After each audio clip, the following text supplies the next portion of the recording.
Put your right hand over your heart. Ready, begin. I pledge allegiance to the flag of the United States of America and to the republic for which it stands, one nation, under God, indivisible, with liberty and justice for all. You may be seated. Thank you, Joey. That was wonderful. Joey, who brought you tonight? Your mom? Thank you, Mom, for bringing Joey to come do this. Okay, thank you. Does she? It's great to have a supportive mom, right?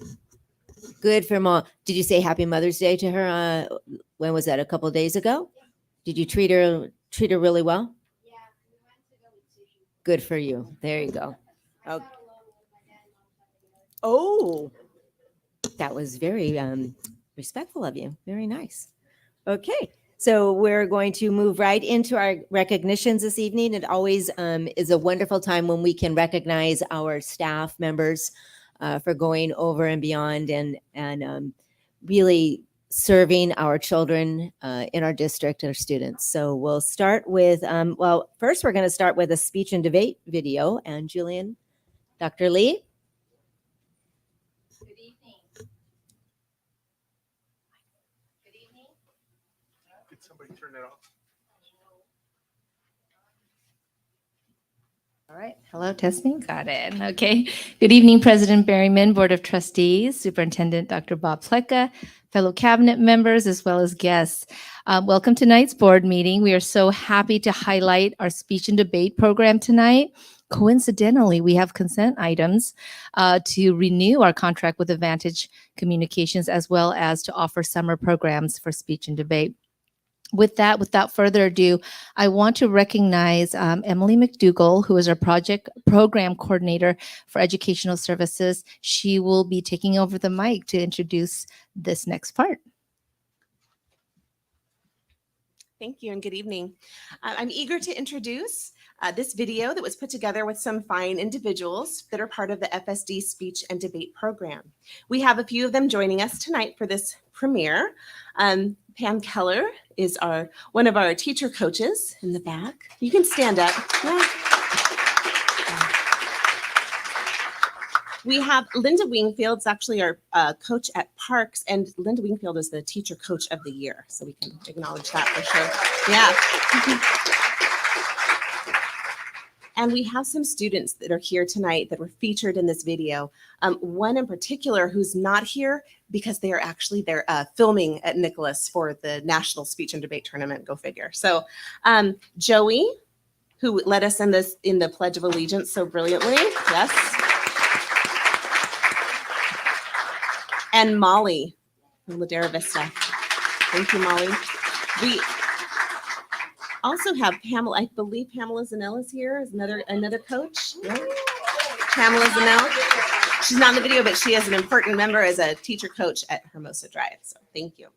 So not only do we thank all of you for your contribution to this video project, but we celebrate you and your accomplishments in speech and debate. You will see their accolades and accomplishments listed in the video during their speaking portions, and each one of them is incredibly inspirational. So right now we are in the midst of our national team filming their events for their asynchronous portion of the 2022 Speech and Debate Tournament, National Tournament. In between June 7th and 9th, we'll have 30 middle school students competing in the live synchronous portion of that tournament. The hard work and preparation leading up to this event is incredible.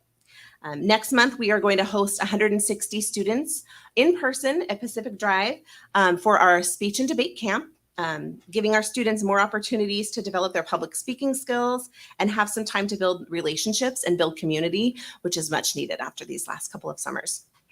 So you'll see a consent agenda item, as Dr. Lee stated, for a renewed contract with Advantage Communications to continue our program, expanding our reach to students at all sites this year.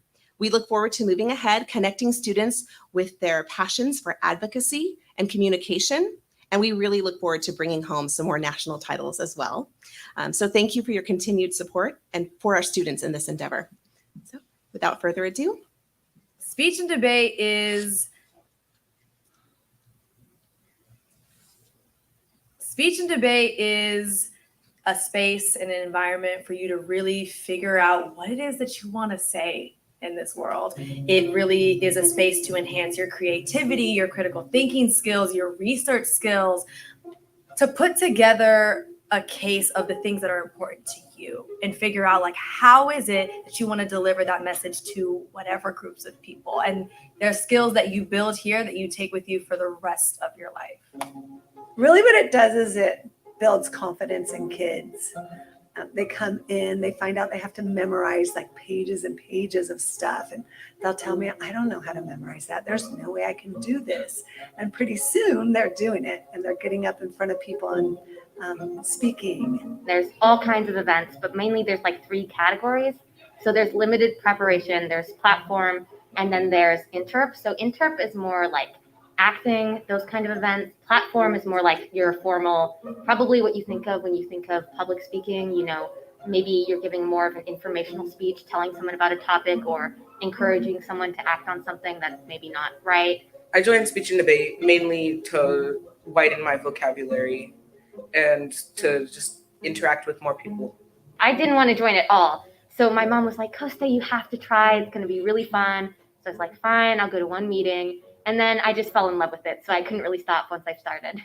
My teacher actually suggested it to me because she said that I talk a lot, and that is true. I like to talk, and that is the big thing that I do, mainly talk. I love speech and debate because I get to use my voice to help people in need, especially with platform, which I've competed in for 2 years. Most people would not listen to me or listen to any kid, but with the proper technique and skills I've learned, I was able to get my point across and help people realize about the world around us. Before I did speech and debate, I was kind of like shy and more of an introvert. But since I've done it, it helps you with maybe if you have a fear of like stage fright, it helps you be more confident about what you're saying and doing. And you also have a fun experience because sometimes if you make it to nationals or state, you get to go to like a different state than the state you are in right now. They give you an entire award ceremony and they give you a trophy or a plaque depending on what place you get. They'll give you a medal if you make it to the semifinals. And in some tournaments, they'll even give you like a big belt if you win first place. Here's the secret. Everyone thinks it's those kids, the chatty ones, the outgoing ones that are awesome at speech and debate, and they are. But what I've really found are some of the very quiet, introverted students are some of those that really start going up in the ranks and are hitting nationals. And suddenly that very quiet student is the one with the big giant trophy. And I think that's really helpful for someone who doesn't think of themselves as that outgoing, gregarious person who can speak. That's actually the one that's doing such an amazing job. Speech and debate has the power to transform lives, whether you're in the activity or you're watching the activity. If you had told me about the speech and debate when I was in second grade or first, like I would have been like, please sign me up. I didn't think I would like it as much as I did, but oh my gosh, I need this. I needed it so much more than I could ever imagine, and I really cannot picture my life without it. The value it's really invaluable what you get out of this activity, either as a participant or a viewer. So if you have a chance to either get in this activity, do it, or watch it, because your life will undoubtedly be transformed.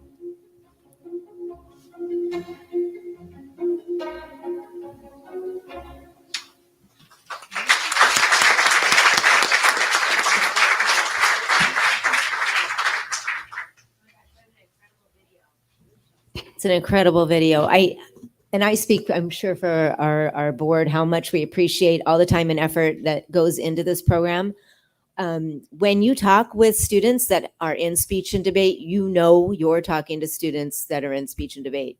I've gone to open houses lately, and as I tag along with students, I can always tell those ones that are in this program because they have not so much no fear, but they have that confidence where they can have conversations with anyone and hold their own. And so I think this program is just astonishing. I think that it's magical for people, and especially the introverts, because it does give them that opportunity to take what's in and bring it out and feel comfortable with that. So thank you all for all of your hard work. Wonderful, wonderful video. To our stars, awesome job.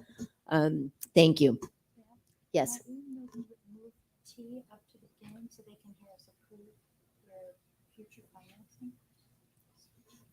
Can we do that without approving the agenda? I was gonna, I don't. Okay, all right. Let's move on and then we'll do that quick. Okay, FSD Fest video. So Jeremy, what's gonna be Pablo? Is that who's over there?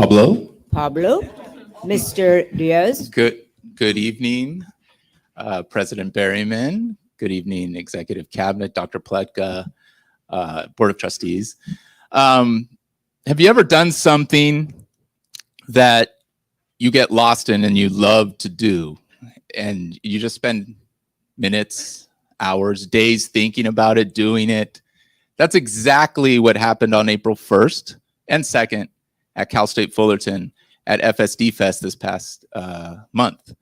And we just had students talking about or doing so many things, showing us their passions, their interest-based activities, the things that they love to do. Much like speech and debate, these students aren't forced to do these things. They love to do these things. And this is an event, an opportunity for students to do things that they love and showcase their passions and interests. We learned about Taekwondo. We learned we have an Olympic hopeful in BMX. In about 3 years at the next Olympics, we want Noah to get there.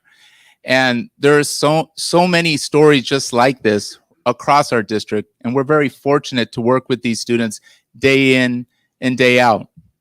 And the video that we're going to watch today is a representation of our schools, all 20 of our schools, and some of our other programs that we have in our district. And we're very prideful of the people that work behind the scenes to make our students shine. And so without further ado, I really am passionate about the work that we do in our department, but I love also the work that I'm able to do with the other departments, in our district to make this happen. In fact, can I show just a raise of hand, whether you were a teacher, whether you were a program specialist, whether you were an assistant superintendent, a board member who attended FSD Fest and did something in any way, shape, or form connected to FSD Fest. And this is just a small sampling of the people that put together FSD Fest. So this is Innovation Experience. It's one video of many that we'll be bringing in the future. Please enjoy.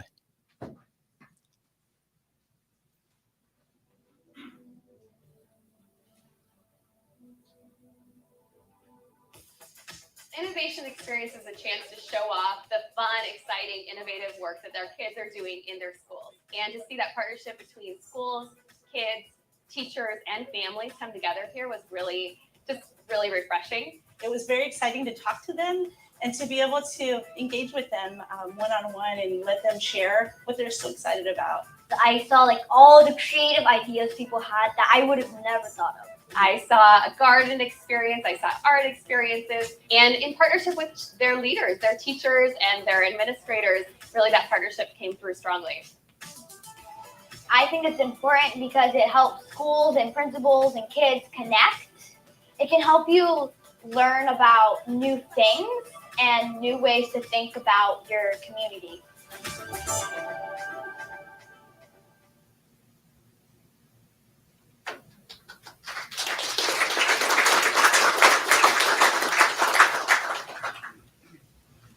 Again, an amazing event. For those of you that put that on, thank you for all of your hard work. And Trustee Sugarman was that funded partially by the Education Foundation. So again, for those of you that are contributors or donors, that's one of the things that the Education Foundation helps us to provide. Again, we can't do a lot of these things without our support of our community. So, okay, on that note, Dr. Hammond. Good evening, Board of Trustees, Superintendent, Executive Cabinet, members of our audience and our school community. Tonight is such an exciting evening because we get to recognize our employees of the year. One of the most difficult things about this process is singling it down to specific employees that we want to recognize, because Fullerton School District has so many amazing employees. And I think just some of the presentations we've seen tonight demonstrate how many employees we have that go above and beyond for our students. And tonight, we want to recognize employees in each of our areas, our classified employees, who are employees who help us with our support, our office staff, our custodial staff, bus drivers. Those are examples of some of our classified employees. Our certificated employees that include our teachers. And then we're also recognizing tonight administrators or management employees. So there's a lot of recognitions tonight. And what I would like to do is I call each of the employees up. I'd like you to head up front. We have some flowers for you. We'd like to have everyone line up front and then have an opportunity for our employees of the year and our board members to take a picture together to be able to honor you and thank you for all of your hard work. Many of these employees as well will be honored as we have different events here at the end of the year. From our Teacher of the Year banquet, which is held at the Disneyland Hotel with the county. We have our Classified Employee of the Year recognition coming up. And then we also will be recognizing our Managers of the Year. So without further ado, I'd like to announce our District Elementary Teacher of the Year, Sarah Cooper.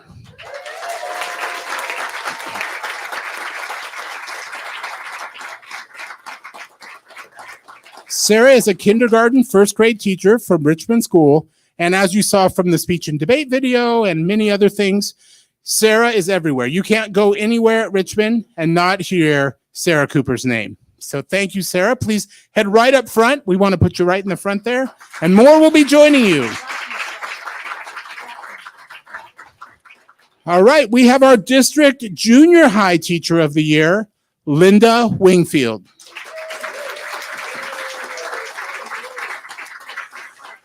Linda is a response to intervention teacher. She provides assistance to our students who need a little extra help. She works at Parks Junior High. And again, as you saw in the videos tonight and many other things, Linda Wingfield is everywhere as well at Parks Junior High. Thank you, Linda.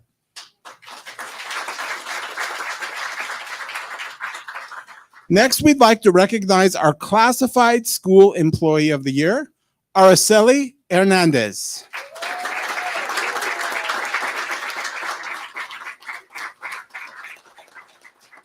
Araceli is a health assistant at Valencia Park School. You're probably asking yourself, what does a health assistant do? A health assistant helps all of our students at school who may need some help with not feeling well, or who may fall down and skin their knee, or who need to take medication. And even more so, Araceli has been working with each of these students during COVID and throughout this crisis. So Araceli, thank you for everything you do.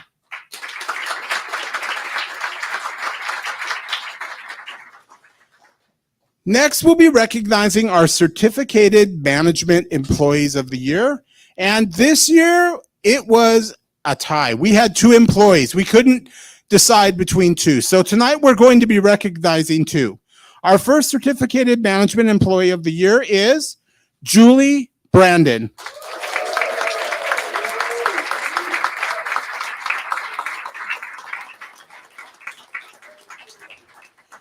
Julie is our principal at Fern Drive, and if you've ever been to Fern Drive, Dr. Brandon is everywhere. She is in the office, in the classrooms, in front of the school. I don't think you can get out of your car with Dr. Brandon not knowing that you're there, and she will be there to greet you and to help you with whatever you need. Thank you, Dr. Brandon.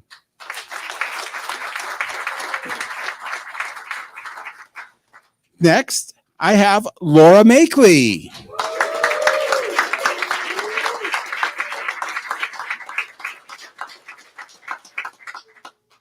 Laura Makeley is our principal at Parks Junior High School. And any of you who've ever been to a junior high, it's a mini city. And really, Laura serves kind of as the mayor of that mini city, as again, she is everywhere. I see her down in the theater. I see her out on the field. She's in the classrooms and dealing with many issues that come with junior high, all with a smile and always keeping her poise. So please join me in congratulating Laura Makeley.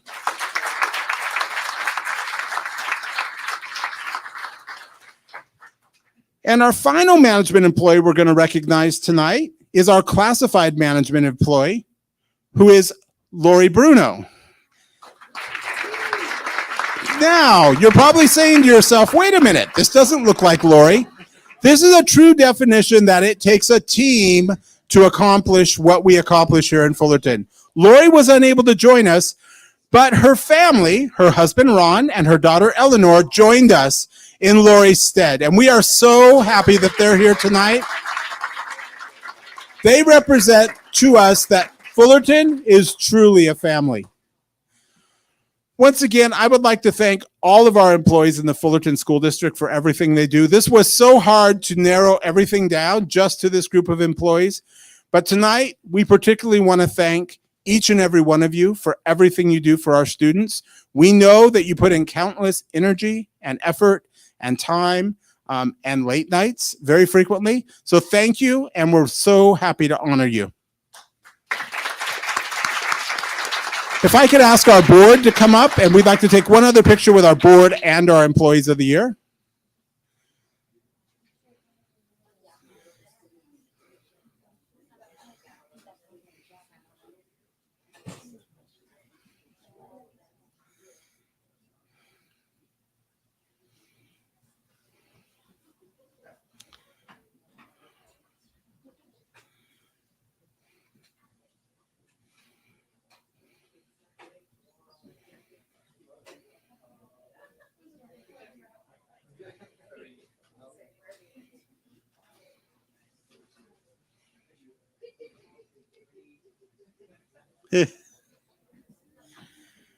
We would also like to thank Assembly Member Sharon Quirk Silva's office for providing each of our employees of the year with a certificate from this assembly from the state of California.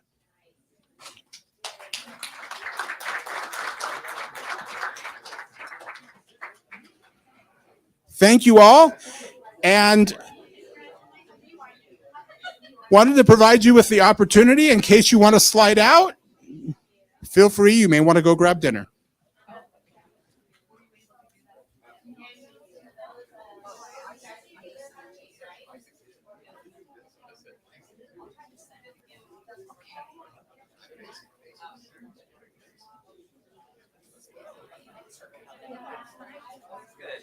I didn't get it. There we go. That's good. No, that's great.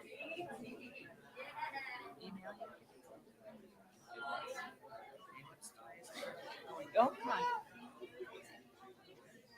Oh, she is such a very grandmotherly, but it's always been super energetic. So pop it right up. So we let. All right. We're going to keep going. Because it's kind of big. We have such a great presentation this evening, you guys, if you want to hang around and watch it. I think we do have some parents here to do that one. And Hilda's even ignoring me.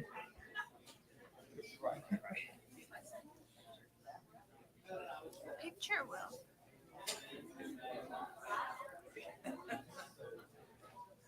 Do you have a picture from yesterday?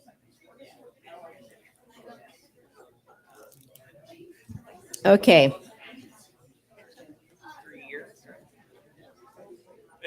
We are going to move on now.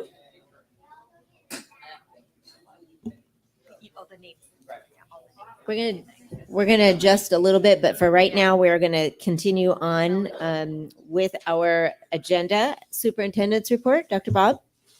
Yes. So yesterday I had the pleasure, along with each of the board members here and cabinet members. So Jeremy Davis was recognized by Csa here in Orange County as one of the top ed tech leaders in the entire county.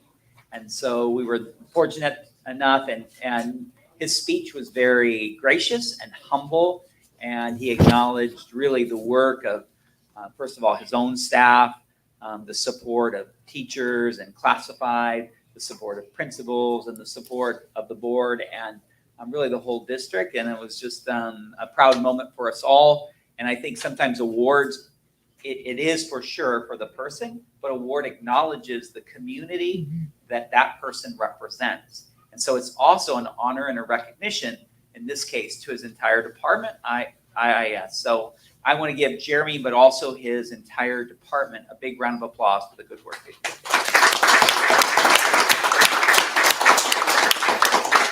There he is, mid-sentence.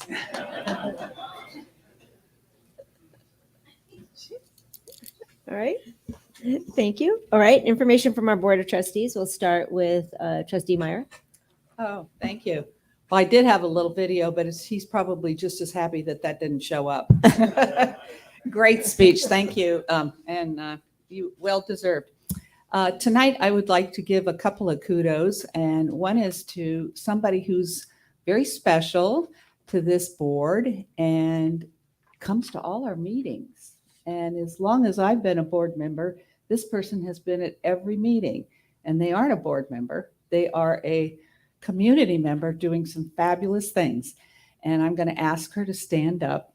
And that would be Jan Youngman.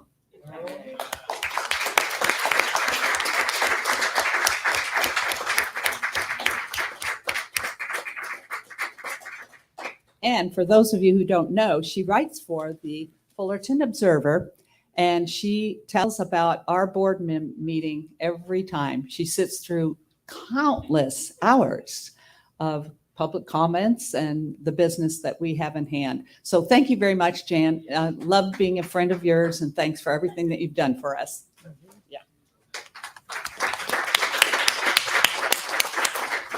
Also, there was somebody else in this particular that all of you know who this is. This person spends a lot of time in the boardroom too. That's Igling Nusi. And yeah, I know, there you are. I didn't know you were here. She's back there. Oh, she's part Well, of that it's presentation. a wonderful article, and what a wonderful thing you did for the community and stepping up to give us this kind of information. Thank you. Yes, thank you. And my son really likes you. Yeah, he comes across with you, and he's a cop, so that's good. A couple of things I was able to do. The one thing, I'll just share one thing because it's a busy time, but I visited Golden Hill School, and they're going in to be the School of the Arts. And I went to Golden Hill, and wow, what a difference. Walking into the classrooms and all the different things that are going on there. And it's a great school, and great things are happening, as they are everywhere else. But I just got to visit that one this time. So thanks. Thank you. So I was also going to share all the amazing things and Jeremy's speech that really kind of encompasses just our district as a whole with tech, when it comes to tech specifically. But yeah, so I want to just thank you. Hopefully you guys, we get a chance to really share what he wrote. Maybe we can transcribe it and have it, because it really kind of hit home when you really think about it. But Bob, yeah, you shared exactly. I hope everyone enjoyed Mother's Day this past weekend and really took their time to enjoy their moms, slow life down a little bit more, and hopefully people either cooked at home or they took their moms out to eat somewhere. Hearing the student from Orangethorpe today share that really kind of takes us back to how moms really do a lot for our students, right? Taking them to different places and activities in the school setting and outside the school setting. So I hope everyone really did enjoy a wonderful Mother's Day this weekend. The other thing is, I know, again, really busy with open houses coming up, past open houses that had happened. There's some more that are happening this week. I really want to encourage the community to attend some of those open houses, even if it's not your home school, so you can really learn and know about what's happening at that particular school. So when new friends or neighbors move in, you're pretty well versed on what's happening at those schools. So Pack Drive is having their open house next week, tomorrow, Valencia Park, and there's a few others, but those ones are the ones that off the top of my head. So I really encourage folks to attend those open houses, even if it's not your home school, to learn about all the amazing things that are happening there. Thank you. Thank you. We'll go down to Trustee Tucker? Right. Thank you, Jeremy, for everything that you do. Congratulations. It was an honor to be there to watch you receive the award as well. And your kind words were, I felt your pride, and I felt a lot of pride in you. So thanks again. I had the opportunity to go to Nicholas yesterday. All the board members are wearing a shirt. These were gifts from our team here that we're reminding the students we see them. This is part of our social emotional learning. Nicholas Junior High, where I went, was having a week-long program. Yesterday was the first day. Students wrote affirmations, and they were actually hung from the branches of trees. And students were looking at ones maybe for the one that they wrote, or reading ones that their fellow students wrote. Walking these halls, that it's been really years since I've had a chance to see the whole campus. Rob, I sent you photos. Lockers for skateboards, I didn't even know that was a thing, but we have them. The weight room at Nicholas for strength training is incredible. It's nicer than any gym I've ever been a member of. The dance team is growing their space where they practice. I got to see sort of an impromptu performance. There's just wonderful things happening. So thank you to the principal and the staff who showed me around. And happy belated Mother's Day. Thanks.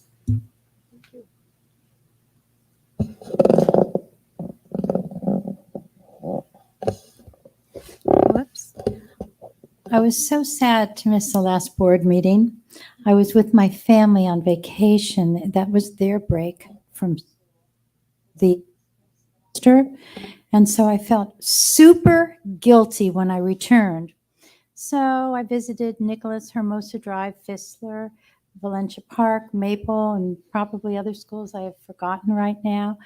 And it brought joy to my heart, especially because the beginning of this year was so difficult as we opened our doors trying to be totally back to normal. And by this end of the year, I don't know if staff is as aware as someone like me who comes at the beginning of the year and returns at the end of the year to see so much more normal going on. It's really awesome to see the pivoting of education from 2 years ago to Zooming and rooming to today. And I am just so proud of our staff. I even was able to listen to and watch over at Valencia Park some teachers who do the distance learning school. And that was wonderful to see. They were in the same room. They were working together and teaching their students. But I want to point out one thing that I saw totally in common at every school: the office staff. When I walked in, the hospitality and greeting of the staff in our district and all of our offices is like so heartwarming. You come in, and no matter how you felt when you got out of your car, when they greet you and they tell you, "What can I do for you?" it is joyful. And I want to commend all the staff, the leadership of our office management, and the principals for instilling that feeling of hospitality across the board. I did want to mention that this week, Fistler School received the Pivot Award for their pivoting during COVID. It's like a Distinguished School Award for right now. And it was joyful to hear that we had a recognition in our district, as the district as a whole also received that award. Whoa!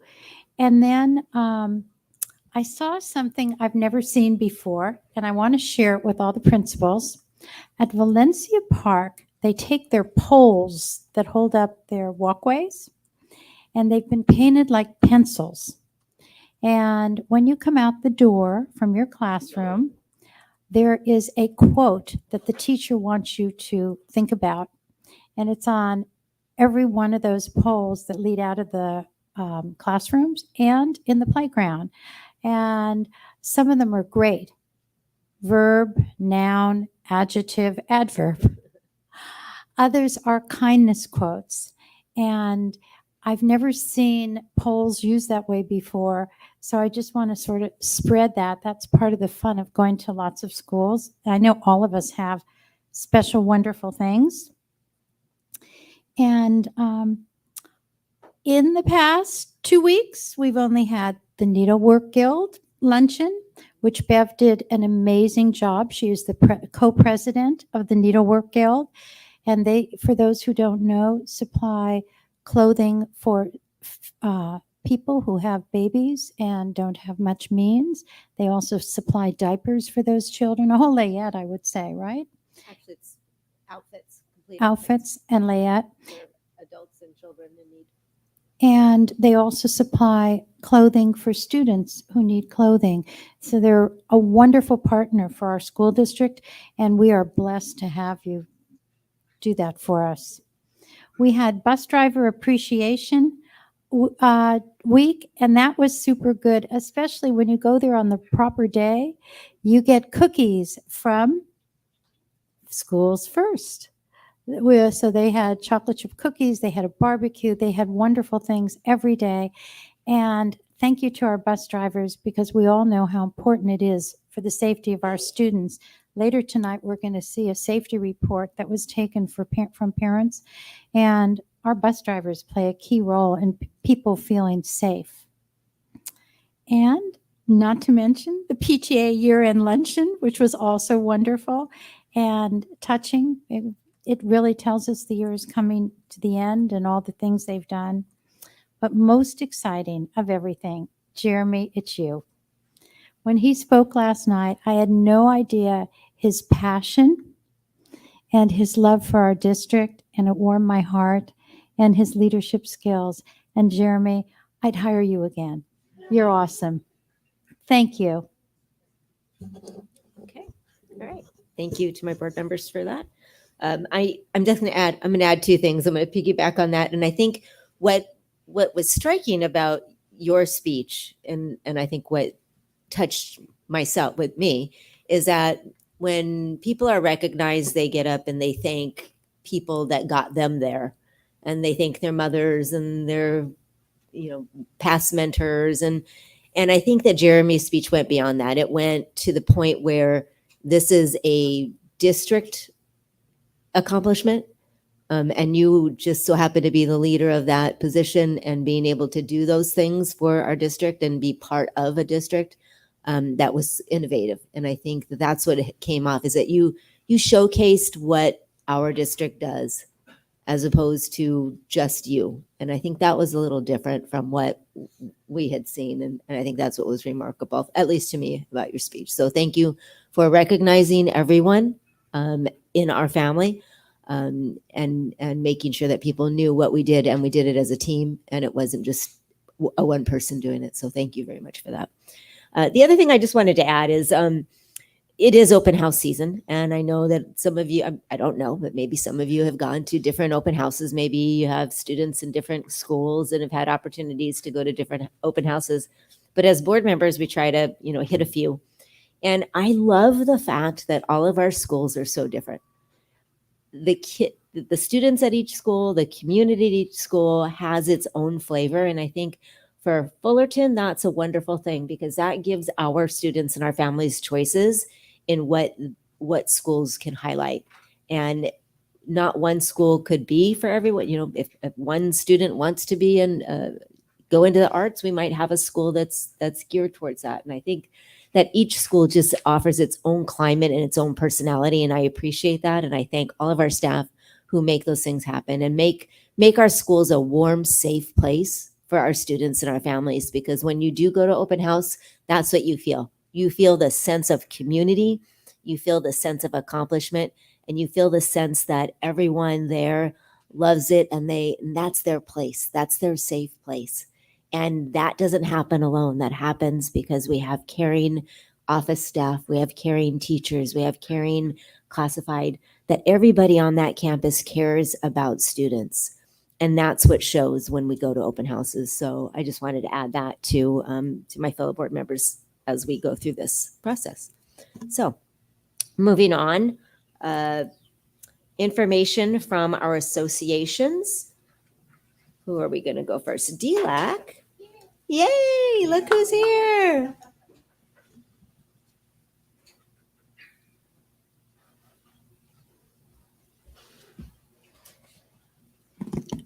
Hello, good evening, Egle Nunzi, and I see that everybody missed me. I hope so, huh?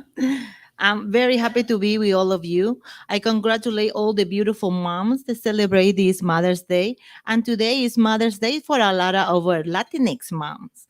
Today we celebrate again. And me as a Bolivian, I celebrate May 27. You see, I celebrate 3 times, which it should be every day that we celebrate. Absolutely. And good evening, President Berryman, school board members, executive cabinet, Superintendent Dr. Pletka, and families present and listening.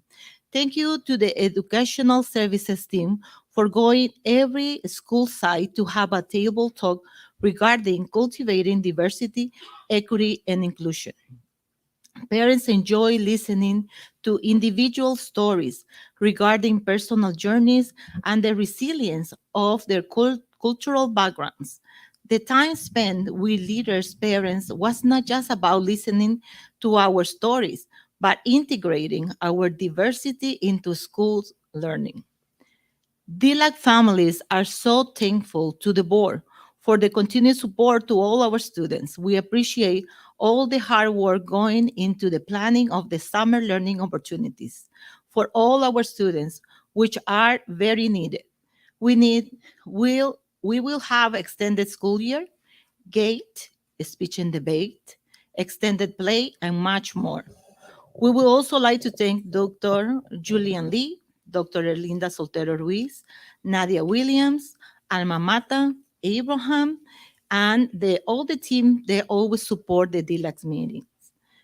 And for the commitment to our multilingual learners and educational partners. Thank you to FSD for your continued support in meeting all our children's needs. Well, and because this is the last meeting, I can talk a little bit more. And I know you're going to enjoy it. I would like to thank all our schools. They were so amazing because you know what? All the schools that we have the opportunity to go, they welcome us and they make us, learn more about the schools. And we really enjoy all the programs, meeting all the principals, and especially the children's and the staff. Thank you so much because DLAG is a big family. We are so diverse and we learn from one to another. I think sometimes in our report, you see, we always do the emphasis, in our diversity. But I think for all of us, the most important is the unity. And we all love our families. We all love our children. We all want to have a better future for our families. And thank you to all of you. And this is out of my script for doing that because, honestly, you can feel it. And every single, staff, principal, teachers, all you see, the people that make this possible is creating a better future for our community. And little by little, we are achieving that. And those big gaps that everybody preach about, we are making it smaller and smaller. When we realize that we are not different, we are exactly the same. Thank you so much. And I wish you a wonderful, end of the year. Enjoy your summer. And of course, we're going to keep working with DLAG and bringing, those diversity to a short, very short steps and providing always happiness to all of you.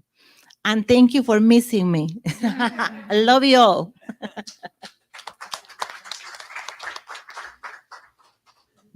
Do we have someone from PTA here tonight? President Behrman, we do not have a report from PTA. Okay, all right. CSEA, Brooke Weber. Welcome.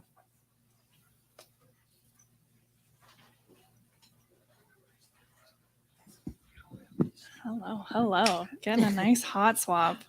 I'd like to give a shout out to the tech team. This is me not that long ago. I feel it deep inside. Alrighty. All right. Good evening, Dr. Pletka, President Berryman, members of the board, cabinet, community. It's nice to see you all again. I am Brooke Webb, and I will be speaking on behalf of CSCA tonight. I cannot believe that the school year is already coming to a close. It's been another long year with our members putting in vast amounts of effort and hours to make sure our district thrives. I'd like to take this opportunity to thank all of our staff, classified, certified, administrative, for showing up for our children, community, and their fellow staff members. I know many will continue to work hard during the summer months as well, both supporting summer school and prepping for the 2022-23 school year. I would like to thank the employees continuing to work this summer, supporting the students, schools, and the district. This year, we had the privilege to name Araceli Hernandez, who is the health clerk at VP, the CSCA Employee of the Year. I'd like to share some beautiful words from our first Vice President, Csa Castillo, about Miss Araceli. Mrs. Hernandez has a heart of gold and always puts the best interest of others in everything she does. As the health clerk, she is always able to put a smile on every student's face when they come in for cuts, injuries, or when their tummies don't feel well. She started as a noon duty supervisor and is now a health clerk at Valencia Park Elementary. She is heavily involved with the school PTA, and she is a mini CSCA site representative, as she is always reminding our members to vote or sign petitions and join in special events.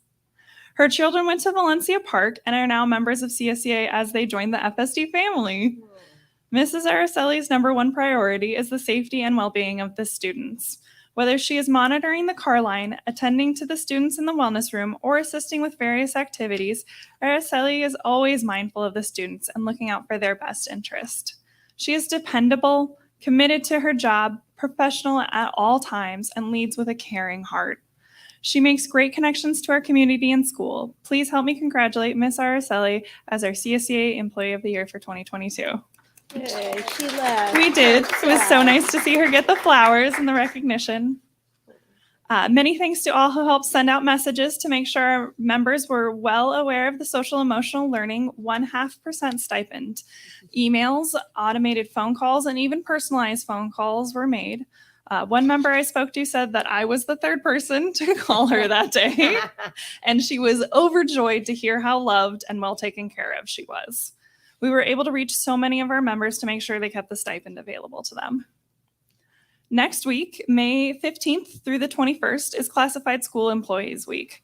We would like to invite you to join our CSCA e-board in celebrating the classified employees who have reached years of service milestones and this year's retirees as we visit each site, the Nutrition Center, and the DO to commemorate all involved.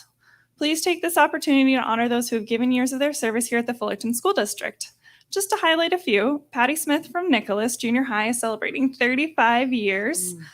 Alonda Reyes and Mario Alvarez and John Andrews are celebrating 30 years. Wow. We have 7 people at 25 years, 23 at 20 years, 11 at 15 years, 27 at 10 years, and 35 at 5 years of service. Altogether, this year's awardees have worked a combined total of 1,375 years. It's an incredible list of classified employees who have dedicated many years to the Fullerton School District. I hope you guys have a great rest of the school year and a wonderful summer. Thank you.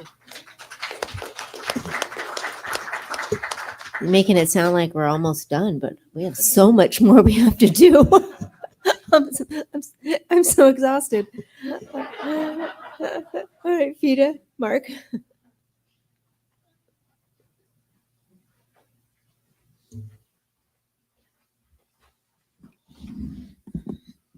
Well, good evening, everyone. Good evening, President Berryman, board members, Dr. Pletka, cabinet, teachers, and guests.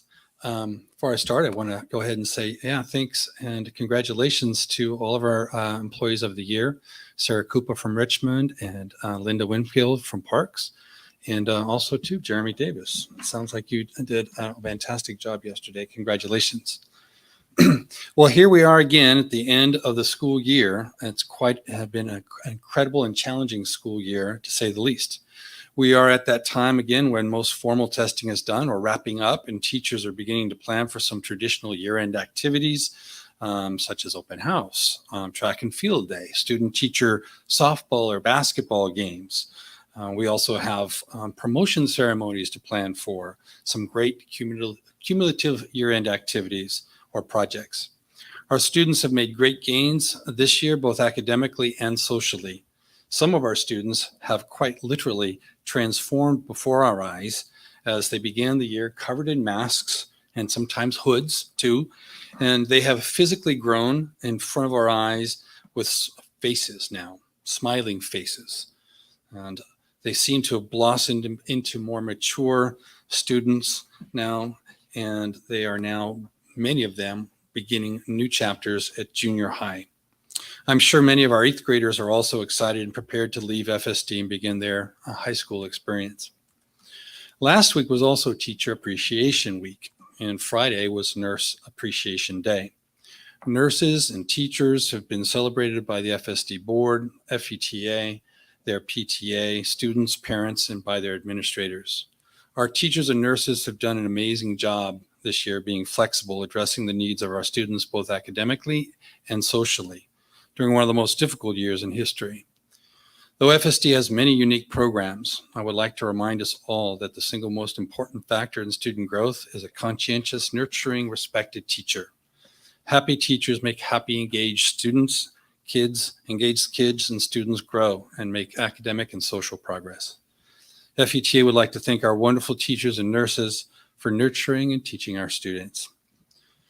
Though this year is coming to a close, FETA continues to be concerned about inflation and its insidious effect on purchasing power. Since the beginning of the school year alone, teacher purchasing power has been diminished by over 5%, even after our approved tentative agreement, which we are very grateful. We're also appreciating the progress we've made working with the district in addressing students with difficult behaviors. And we look forward to continuing this dialogue in order to provide safe environments for our teachers, our students, as well as provide positive accountability and resources to our most needy students and parents. The end of this year also means celebrating our teachers of the year from each of our school sites as well, recognizing our retirees as well as our years of service honorees. We look forward to celebrating these wonderful teachers at our end of the year celebration this Thursday from 4 to 6 at the District Quad. I would like to personally thank Nina Moda from Chad's office and Darlene Nosland, our first vice president, for preparing this event. They've done a wonderful job and we look forward to it. We invite you all to attend this special gathering. On a final note, I'd like to, again to congratulate Darlene Nosland as our next FETA president. She's right here, so wave your hand, thank you. And I'd also like to congratulate Shelley Burns from Maple as our new first vice president, right here. Gina Ortiz from Ladera Vista will be our new recording secretary, and Jezel Contreras from Rolling Hills will be our new correspondence secretary. So thank you and congratulations to them.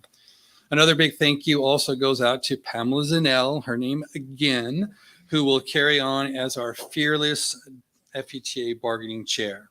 She and Chad have speed dial and they talk all the time at all hours of the day. So thank you to Dr. Hammett as well and Dr. Lee for being so responsive to us in our drive to improve the teaching profession. Thank you, Dr. Pletka and President Berryman and the entire board for putting together a great team. The productive working relationships and friendships that we've all made during this time working together is a testament to our PAL process and commitment of not letting each other fail. As a alumni of Orangethorpe and Nicholas and Sunny Hills, and now a graduate of FSD as an employee, it has truly been a pleasure working with you all, and I'm truly thankful for your commitment and dedication to our students. Thank you very much.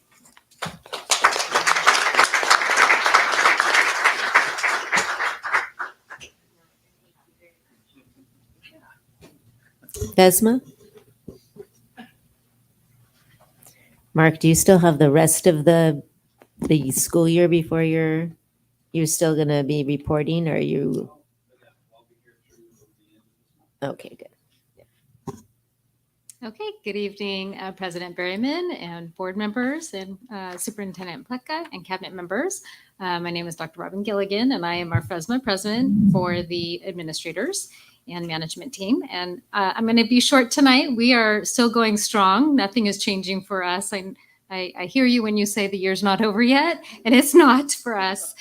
There's a lot to do still in the way of planning, celebrations, promotions, and all of the fun events that the principals are working to organize with those at their school sites. And those of us at the district office are preparing for all the summer events that we presented at the last board meeting. So we're going strong, but we too want to congratulate our members, Dr. Julie Brandon and Laura Makeley and Lori Bruneau, and congratulate them as the management members this year, being honored, as well as all of our other members that were honored as well. And although this might be our last board meeting before the last day of school, we're still here, so we'll see you in June. Okay. Thank you. Oh, it is the last board meeting before. Where have I been?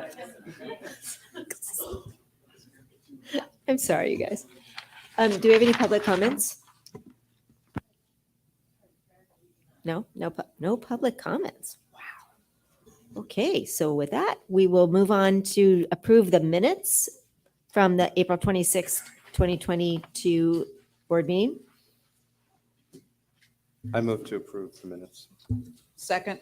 Okay, it's been moved and seconded that we approve the minutes from the April 26th board meeting. Any comments? Okay, seeing none, all those in favor say aye. Aye. Aye. Any abstentions? One. Okay, so, all right, 4-1. The approving the agenda, I want to make one, there's been a request to make a change on the agenda as it has been presented to us and move the Lcap presentation to the top before consent or before our consent agenda. So I'm asking that someone make a motion to approve the agenda as with the Amended. change. I move to approve the agenda with moving LCAP before the consent agenda. Okay, I second. right. Any discussion? Okay, all those in favor say aye. Aye. Any opposed? All right, so then we are going to move our LCAP presentation to now, and then we move on with our consent agenda. Hello, I'm back. I know you guys want to stay here later and later, but you can still, though. Let me just say this now. You can make your presentation, and you're more than happy to come sit right up here and hang out for the rest of the evening.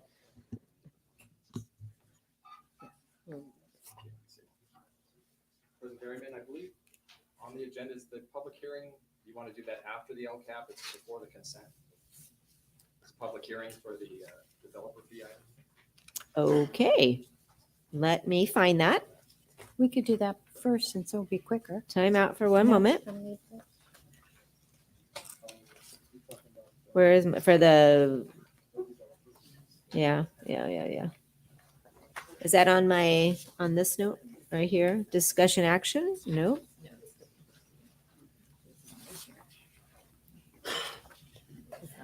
Oh, it's not on this one. Okay, sorry about that. Okay, then we will do that. Let's have a public hearing. They don't last very long, guys. Don't worry.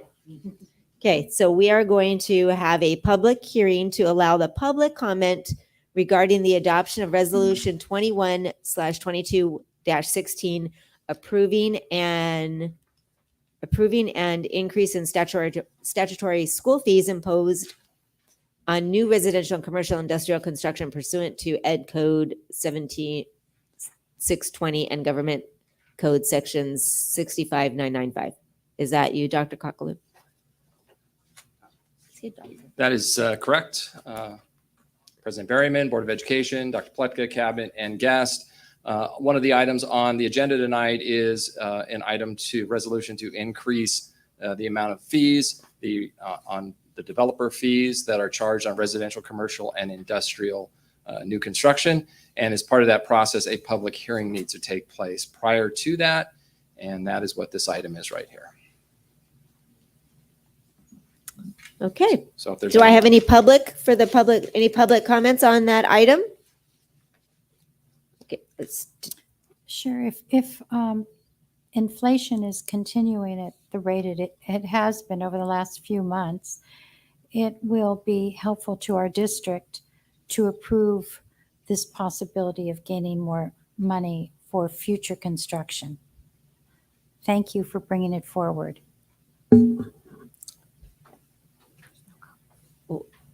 Okay, seeing no comments. Did I actually open? I need to open the public hearing first. So I'm going to open the public hearing at 7:02. 7:02. Are there any public comments? I have to at least have a minute of my public meeting. I repeat my comments. Okay, you repeated them. All right. No, there are no comments. Oh, I'll make a comment. I'll give you a minute, but I think it's important for people to know this is for new properties, not for existing, because that always kind of scares everybody because we do get public fees for a couple of properties. Okay, thank you. All right, there are no other comments, no comments from the board, no public comments. Seeing none, we are going to then close our public hearing now, whatever, is it 1 minute later? Okay, all right, thank you. We're good? I didn't have to vote. We didn't vote on anything, right? Okay.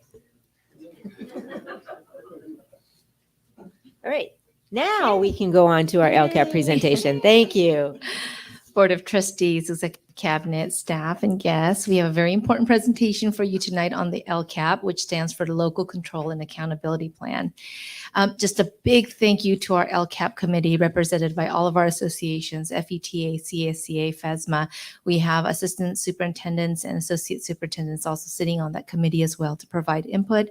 And we have guests, we have community members, and we have parents. And with us here tonight are parent representatives, association representatives. We're so grateful for you. Thank you so much for being a part of the process.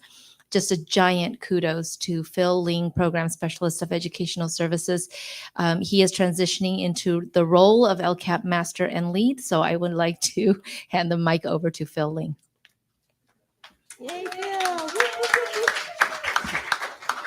Thank you, Dr. Lee. Good evening, President Berryman, Board of Trustees, Superintendent Pletka, Executive Cabinet, and Fullerton community members. Tonight, I'm grateful for the opportunity to share about the LCAP and the work that Dr. Janelle Edlin started this year, and I'm excited to support as I move forward. But I am not alone. We have many guests here today. We're fortunate to have Mrs. Eglis-Nuncy, LCAP champion, DLAC champion as well, representing Nicholas Junior High, Ms. Ermelinda Rodriguez, LCAP champion representing Valencia Park, Mr. Lance Doe, LCAP champion representing Fissler School, and Ms. Brooke Webb, representing CSEA. And it is a collective effort. The entire LCAP Advisory Committee of over 40 members has put together a lot of great work to make this happen. So thank you very much again. So tonight's LCAP presentation will have several components. First, what is the LCAP? How much funding do we get from the LCFF? What are the requirements of the LCFF? How do you plan to spend the funds? And lastly, what are the next steps for LCAP approval? So the first fundamental question we'll address is, what is the LCAP? The Local Control and Accountability Plan is a tool for local education agencies to set goals, plans, and actions and leverage resources to improve student outcomes.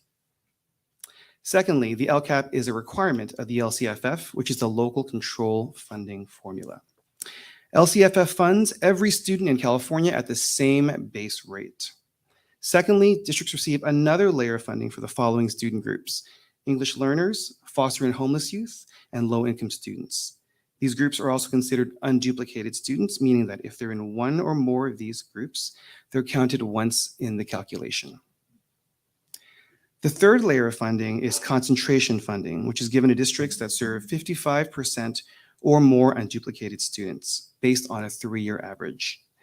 Now, this is the first year that FSD is eligible for concentration funding based on this 3-year average. So the second question is, how much funding do we get from LCFF? LCFF gives districts full funding flexibility, but does require accountability. Key requirements include engaging parents,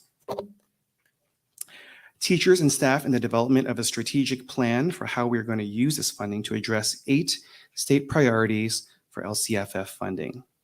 District goals, actions, and expenditures must be aligned to one or more state priorities, and we must report on annual progress we make towards these 8 state priorities.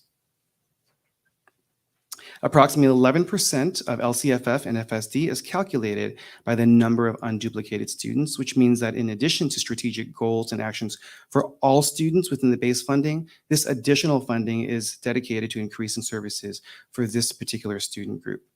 Some of these target groups on the lower right-hand box include academic interventions and enrichment, wraparound services for low-income and foster youth, strategic use of data for programs and supports, parent engagement for targeted groups, as well as English learner support. Goals and actions for effectively using these funds are guided by the engagement and input we receive. Mrs. Nuncy will specifically speak to this.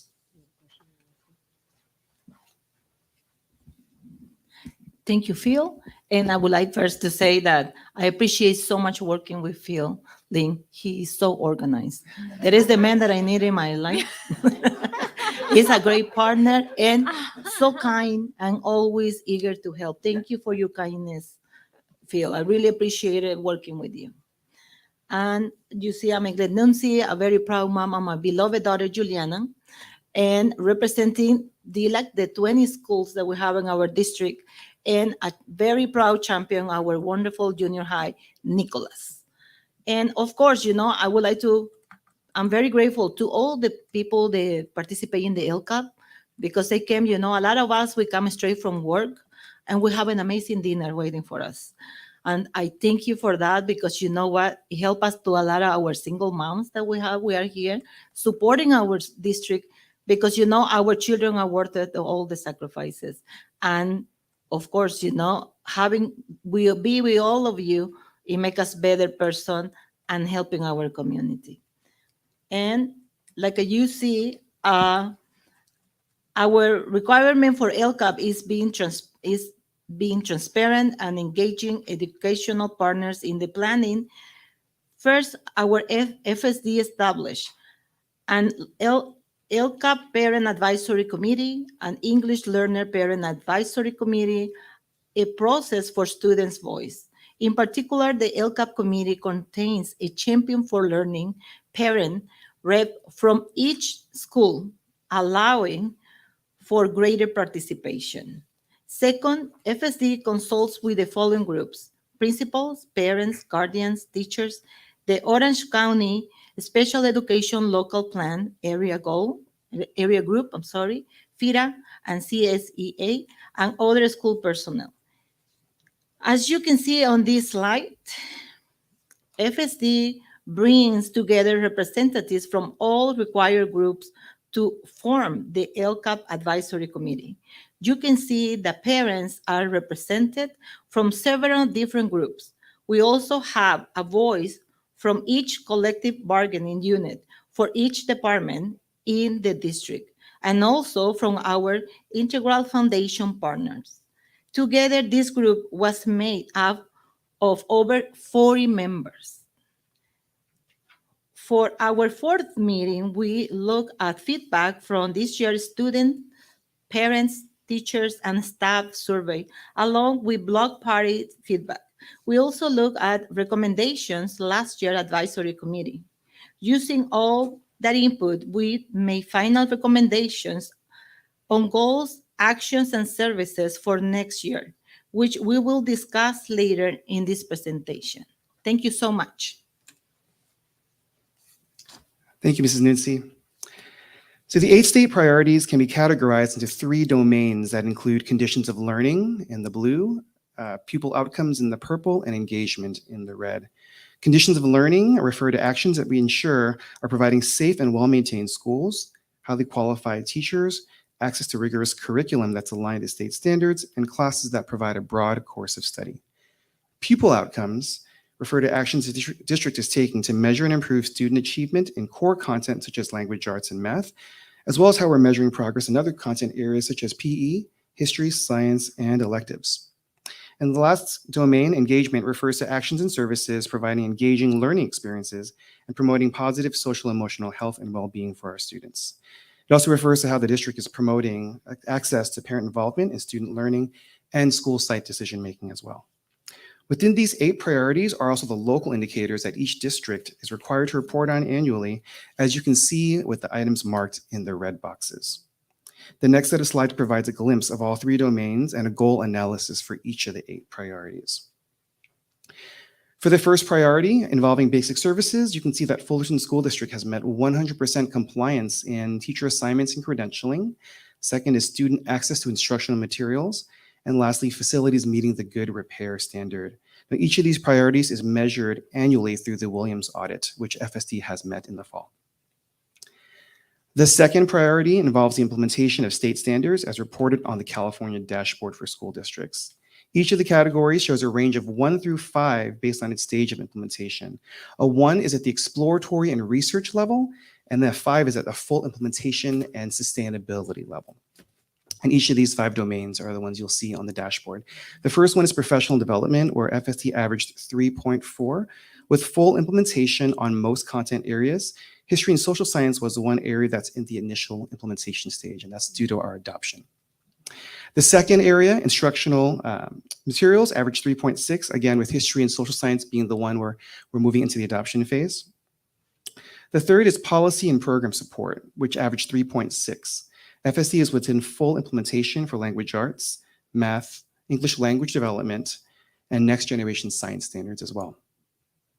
The fourth piece, implementation of standards at 3.6, covers subjects outside of the core content areas, including career technical education, PE, health, visual performing arts, and world languages as well too.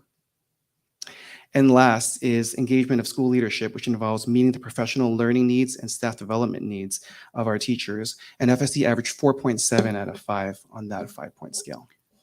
Phil, on these scores, are there any that we should follow up with mentally, the school board, that we should have a concern about or make sure that they change for next year?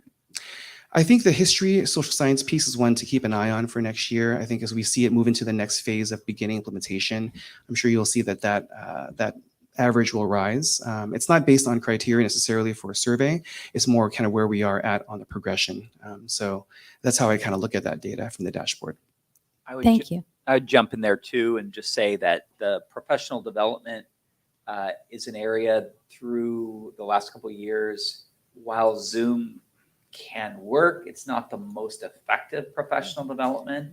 And so I guess it doesn't surprise me that it's an area that we're all looking forward to a more robust professional development program with the return of in-person learning and in-person PD. Thank you. All right, the next priority is course access, which covers access for students to intervention support if needed. As you can see, GATE and honors classes and the one-to-one technology visible innovation program as well too.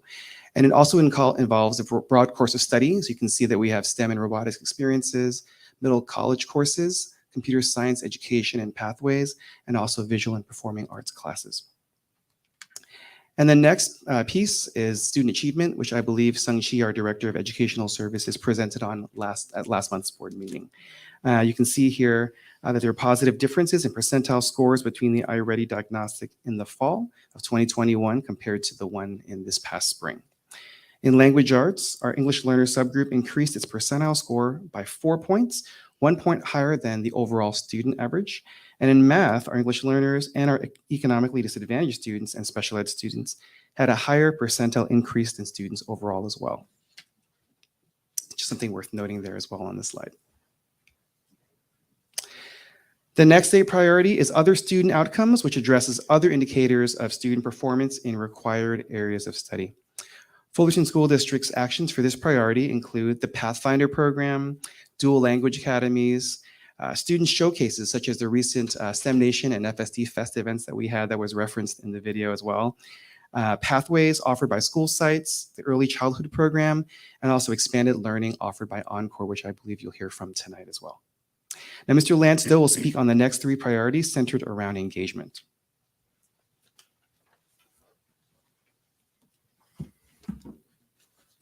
Thank you, Phil. Good evening, President Berryman and esteemed members of our board, Superintendent Dr. Bob Planka, and his ever adeptly adaptive executive cabinet. As Phil mentioned, my name is Lance Doe, and I just want to take a moment to simply yet profoundly say thank you. This year being the first full year back, we, and I truly, truly emphasize the word we, from our diligent classified staff to our beloved teachers, administrators, and counselors, to our resilient students and understanding parents, to our exemplary superintendent and assistant superintendents and their commendable directors, and to this engaged and more importantly, during these uncertain times, reflective and representative board. We resolutely lived and breathed every day our motto of great schools, successful kids. So much so that I would proudly yet humbly stand up and say our motto would be phenomenal schools, thriving, accomplished kids. That is what we have accomplished this year. And returning back to school has been the most magnificent thing for our district. We have handled it extremely well from a parent perspective. I talk to Julian Lee all the time and Dr. Planka, that this was knocked out of the park. The planning that was involved, we made it seem easy, but other districts struggled. And to that, I have a debt of gratitude to this board and everybody that I've mentioned. Now, proceeding with our presentation, I'm going to discuss the priorities that we are measured annually, right? The second priority involves implementation. Sorry, that's Phil's presentation.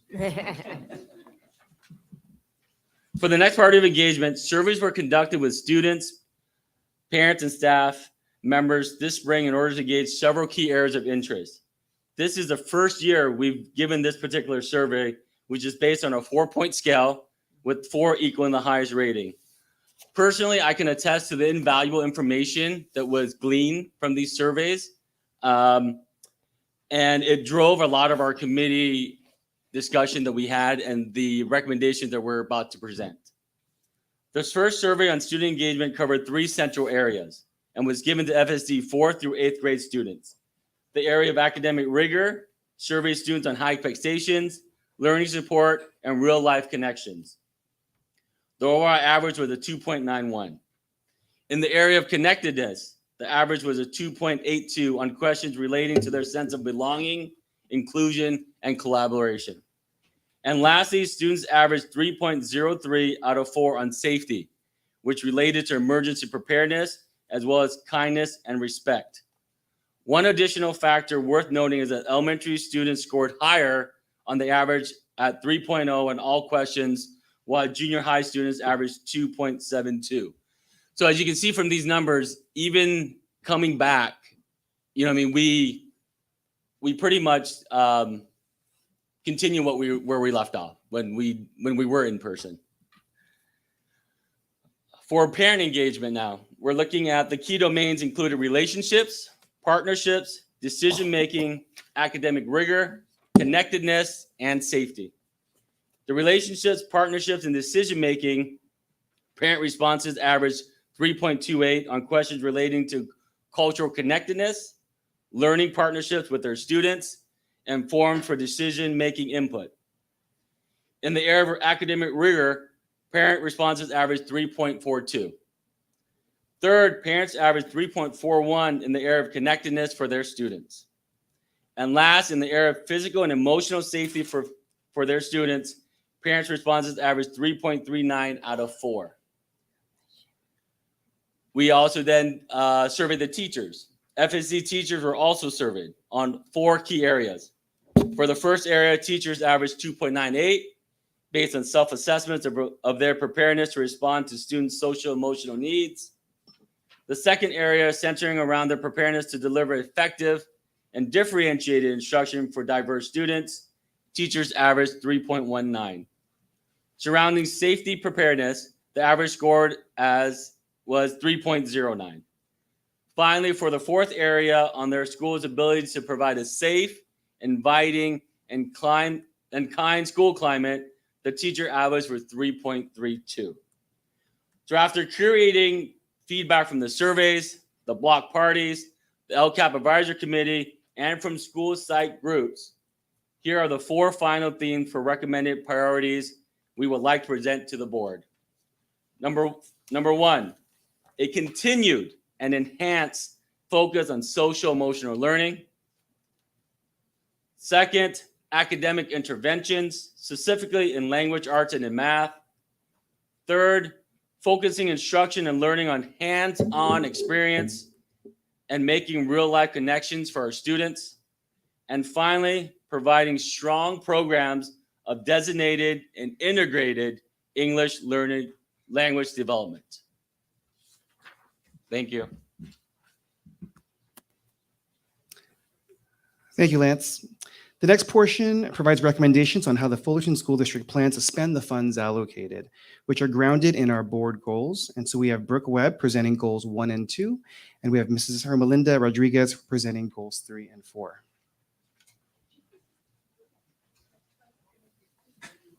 Hello again. This was my first time doing the LCAP. I only got to attend half of it. I was actually a substitute, a nice little tag team in for my fellow board member, Tatiana, but it was really cool to get to experience even half of this opportunity. It was nice to hear the feedback, see how it really changes and grows in our district and our community, and just get a little sneak peek behind the scenes. I'd also like to give a shout out to Phil. He is fantastic at organizing everything. I love getting spreadsheets from him. I love getting nice little notes. Just A+ gold stars all around. All right, so the first goal in the LCAP is all students will demonstrate proficiency or growth towards proficiency in language arts and in math. Here are some of the primary actions and services we are doing. The active recruiting, hiring, retaining high-quality staff. The implementation of effective professional development, training, and professional learning communities will be some of the supporting initiatives in retaining these staff and providing quality instructions for our students. Goal 1 also provides students with opportunities to explore careers and college fields of interest, as well as advanced coursework. This includes Pathfinder initiatives, advanced placement classes, and college coursework. Further actions include enhancing and improving instruction and intervention programs such as dual immersion programs, extended day kindergarten, mentor team support for at-risk students, and RTI programs and teachers at every school in math and language arts. Another one is expanding and enhancing enrichment programs, including all the arts class clay labs and stage classes, after-school ACEs programs, and speech and debate classes, which we saw earlier today, clubs, and competitions. English learner support is also paramount to Goal 1, which will include professional development in ELD, supplemental instructional material, EL Jumpstart Academy, Delta Club, Spanish events for speech and debate, and implementation of the Elevation software. Lastly, the learning needs of our special education students will be supported through expansion of the co-teach model across the district, professional development for general education and special education teachers on differentiation strategies, behavior interventions, and co-teach practices, extended school year opportunities for students who are eligible through their IEP, and providing additional behavior specialists and instructional assistants to support the students with disabilities.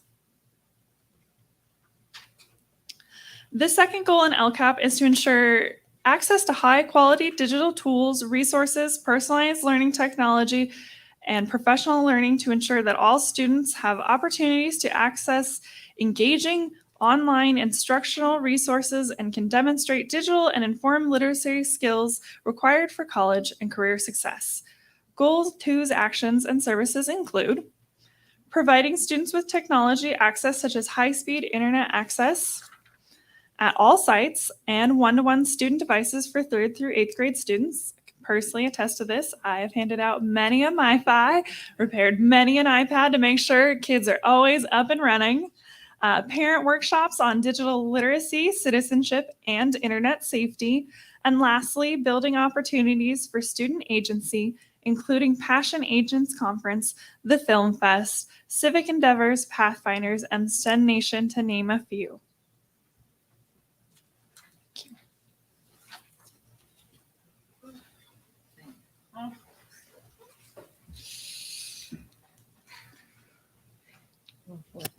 Let me tell you that Miss Erlinda is very nervous.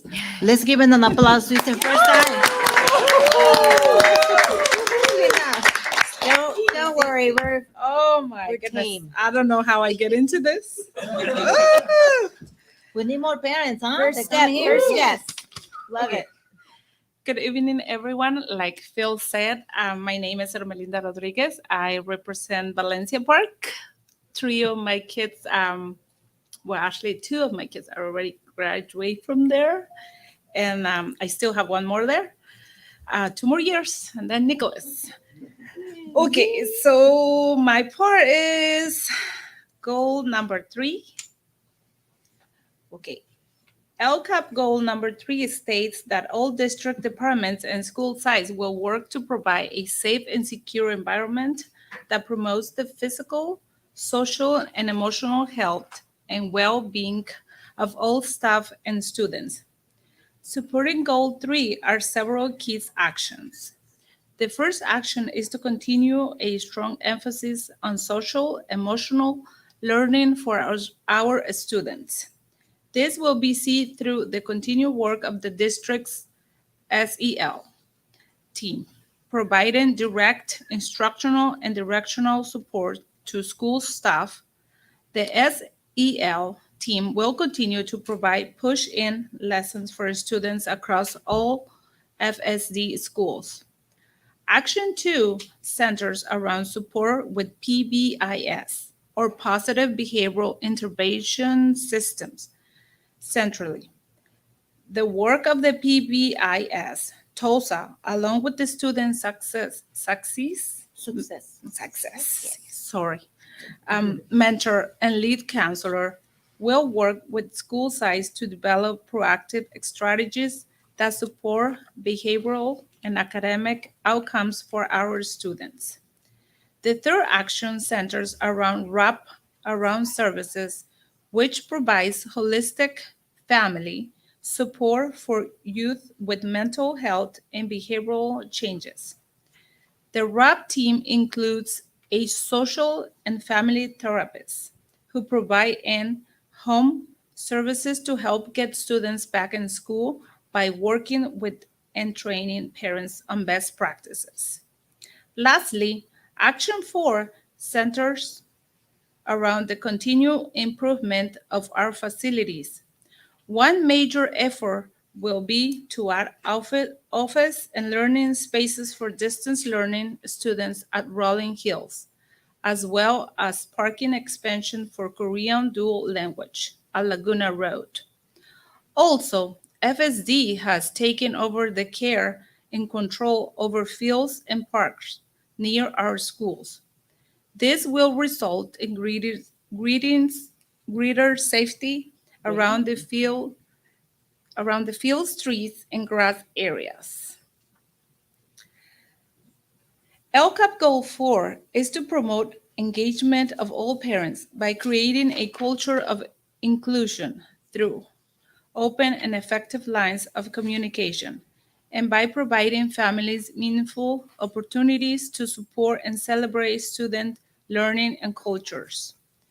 The first action is to promote diversity, equity, and inclusion across all aspects of the district. This will look like staff development and culture building, DEI, community subcommittees, and recognition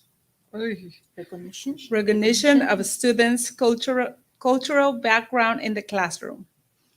Action 2 focuses on engaging with multiple parent groups, including the multilingual task force for our 3 dual language campuses. The third action is centered around parents' workshop that empower parents to navigate the school system and increase learning opportunities at home. To increase parents' attendance from Title I schools, we will continue to strengthen communication and provide translation services for our families. Goal 4 is to continue building opportunities for our students to showcase their passion, interests, achievements, and key learning. Some of these events will include the Passion Agent Conference, Film Festival, Civic Endeavors, and STEM Nation. Yeah, she did it. I apologize. I have never done this. My English is not so great. You are an example of parent empowerment. Phil told me to practice this, and I didn't do my homework, so I messed up a lot. I'm sorry. Thank you, and nice to meet you all. Beautiful job.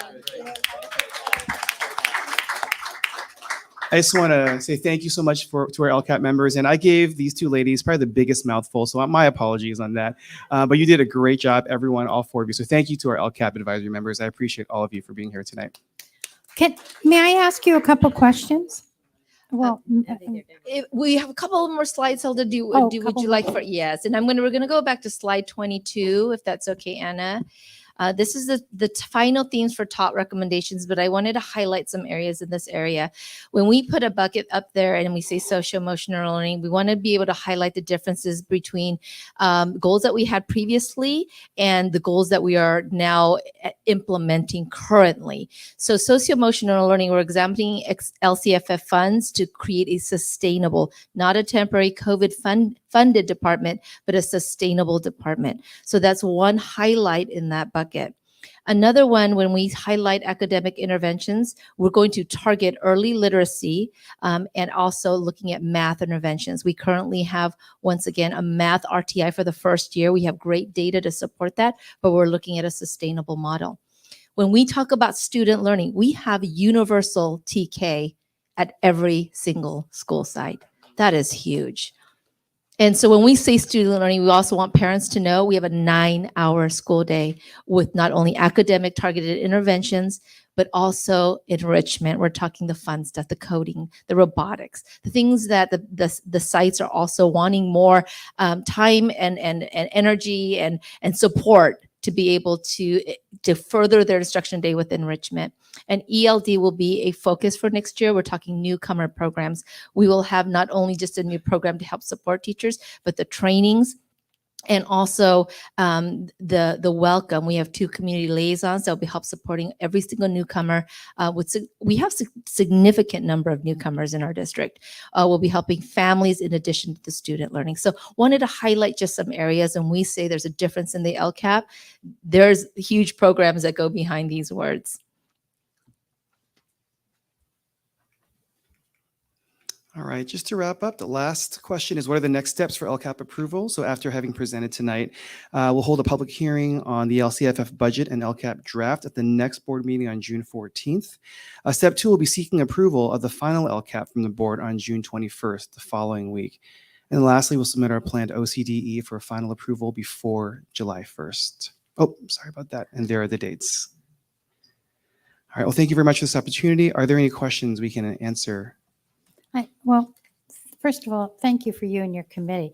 This is wonderful. Hearing all the new programs that we're doing is thrilling, just really thrilling. And the emphasis on training, both for parents and staff, is so heartfelt appreciated. Thank you and your entire committee for that. I just wanted the public who might be listening to this to be aware that we spend over 83% of our budget on salaries and benefits. And so when one really wants to show what the priorities are in one's work, where one puts their money really shows what the important part is. tonight, our president, Mark Jacobs, mentioned to us the most significant thing in teaching students is the person standing in the room. And we put the bulk of our income to try to pay the highest we can for the most qualified, wonderful staff. And we're proud of our staff. And if the public wants to know why so much money goes there, it's reflected in the teaching in our schools for all of our programs. So I did want to make that comment for the record. The second thing I wanted to ask, mentioned in goal number 1 was that we're looking to put Spanish in speech and debate.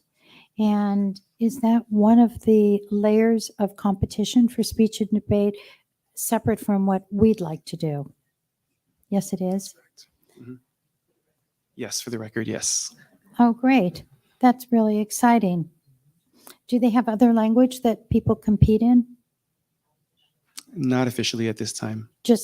Not just. That's a whole breadth of competition, huge. Spanish. And it is underscoring for our program the importance and the relativeness of learning full inclusion Spanish, which I'm sure Trustee, what is your name? Decor would love to hear because his children are so deeply involved. And you too, Lionel. Thank you. This was great. And thank you for taking on this role. It's obviously appreciated by all the people who work on the Lcap committee. Thank you. Anyone else? Okay. I just a couple technical questions. So as we go forward with this, the timeline, could you just share with us? I know that at this point it's presented to us. We normally will put out an all call for community input, just putting it onto the website and then alerting the press as well as our community that it's there and it's their time to comment. What is that timeline? Yeah, so in the next couple of weeks, we're sharing the Lcap draft with the DLAC committee as well as our Lcap advisory committee. So we'll receive input there too, and then as well input that we post on the website or the draft on the website as well too. So that'll be from sometime this month up until right before the board meeting, I believe, and the 14th. And then you'll auto dialer and everything else to get that out so that everybody can comment so that we're being as transparent as we can. Yes, correct. One other thing I wanted to mention, there are representatives from all the arts and the Ed Foundation and PTA on your committee. Yes. But they don't necessarily represent, are not necessarily the leadership of those committees. When you do your minutes, could you email maybe the presidents of those 3 organizations what you're doing so that if the leadership wishes to discuss it with their foundations, they could, and maybe give more input to the people who represent those foundations? Certainly. Thank you. Anybody else have anything for them? So basically it's here, you've presented, we have some time to ponder over it. The next time that this is presented is still a June presentation 14th. until we approve it the following. The 21st We of still have June, some time. correct. Yeah. Okay. Thank you. See, it wasn't that bad, right? No, it was fine. It's not over yet. Thank you very much.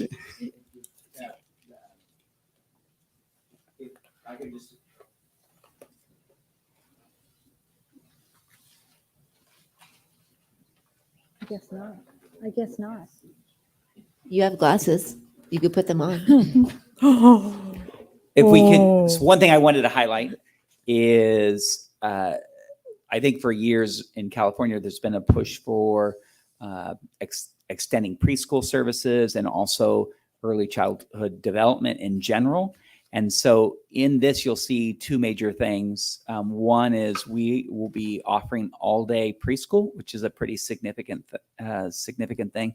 And this idea of universal transitional kindergarten, which is also significant. So this is a change. Right now, we don't have TK at every school. And so for parents that have, potentially trouble getting their child to a school across town, this is their community school. And so for working parents, this really does create an additional opportunity for all-day transitional kinder. And for every parent who ever looked for childcare after half day of TK or kindergarten, trying to scramble for something, this really does provide, again, a credentialed teacher all day with our kids, providing literacy and math instruction and the arts. So I think it's one of the more significant elements, even though it's maybe underscored with lots of other things. I think this will be a big thing for our families. And just looking at, how the board goals, how our board goals are reflected when we talk about social emotional learning, when we talk about just how they're related and how you guys have identified those areas. So I think that's great. DEI, I think that, oh, sorry. No, it is on. DEI and what we're doing there. I know that we can always do better, but we're doing great things. And to have it identified in our LCAP as well, I think for our community to be able to see that we are doing, tangible, focused goals on that. And I think that those are things that really need to come out of this LCAP, and people really need to see that we are doing things. And we're using this as a way to identify that and to put the focus and the priorities in there. So thank Absolutely. And that is in the LCAP, and we will have a full board presentation in June, in addition to universal TK and full day preschool. So we will have that presentation for you next month. Thank you. And thank you for Phil just kind of stepping in and making this happen. So thank you very much. Okay, moving along. So now we've got to go back to consent. Thank you for all those that made presentations. We really, truly appreciate the community involvement, our parent involvement. Thank you. Yay for you guys. Okay, consent agenda. Do we have any items that anyone wants to discuss, pull out? Do we have President Berryman, can I pull one item? Certainly. Is it, which one? Actually, I just want to talk about it. Which? I can't pull it. That's all. That's about you guys pulling it. But No, do you want to speak on like maybe N? yes. Oh, good. Okay. So you'll speak on N. Yes. So on the consent item is to approve agreement for interventions, consulting, and security training at various schools for the fiscal year. This is not necessarily how many hours we will do, but it will be up to this number of hours and this amount of time. So one of the things that, as I look in the world, and I've been accused of, and I embrace it, I tend to look at the world and the glass half full. So when I look out here, what I see is amazing, supportive parents, amazing credentialed teachers, amazing hardworking CSEA and management. But we in education don't necessarily have security training.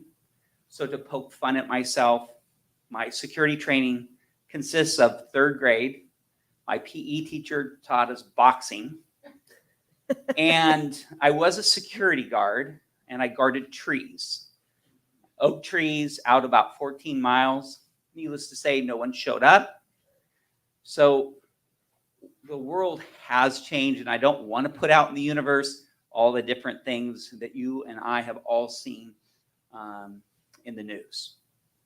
We are not trained here to respond to some of the physical aggression that has happened in the world, and I'm not even going to cite all the examples of things that have happened. And I'm not necessarily talking about students now. And so it wasn't that long ago, some of us did, while we received intruder training, I'm not prepared to deliver it. And I don't think there's anybody in this room, with the exception of maybe one person, Scott, prepared to do that. There are people in this world, and there are people that enter schools that intend to do harm.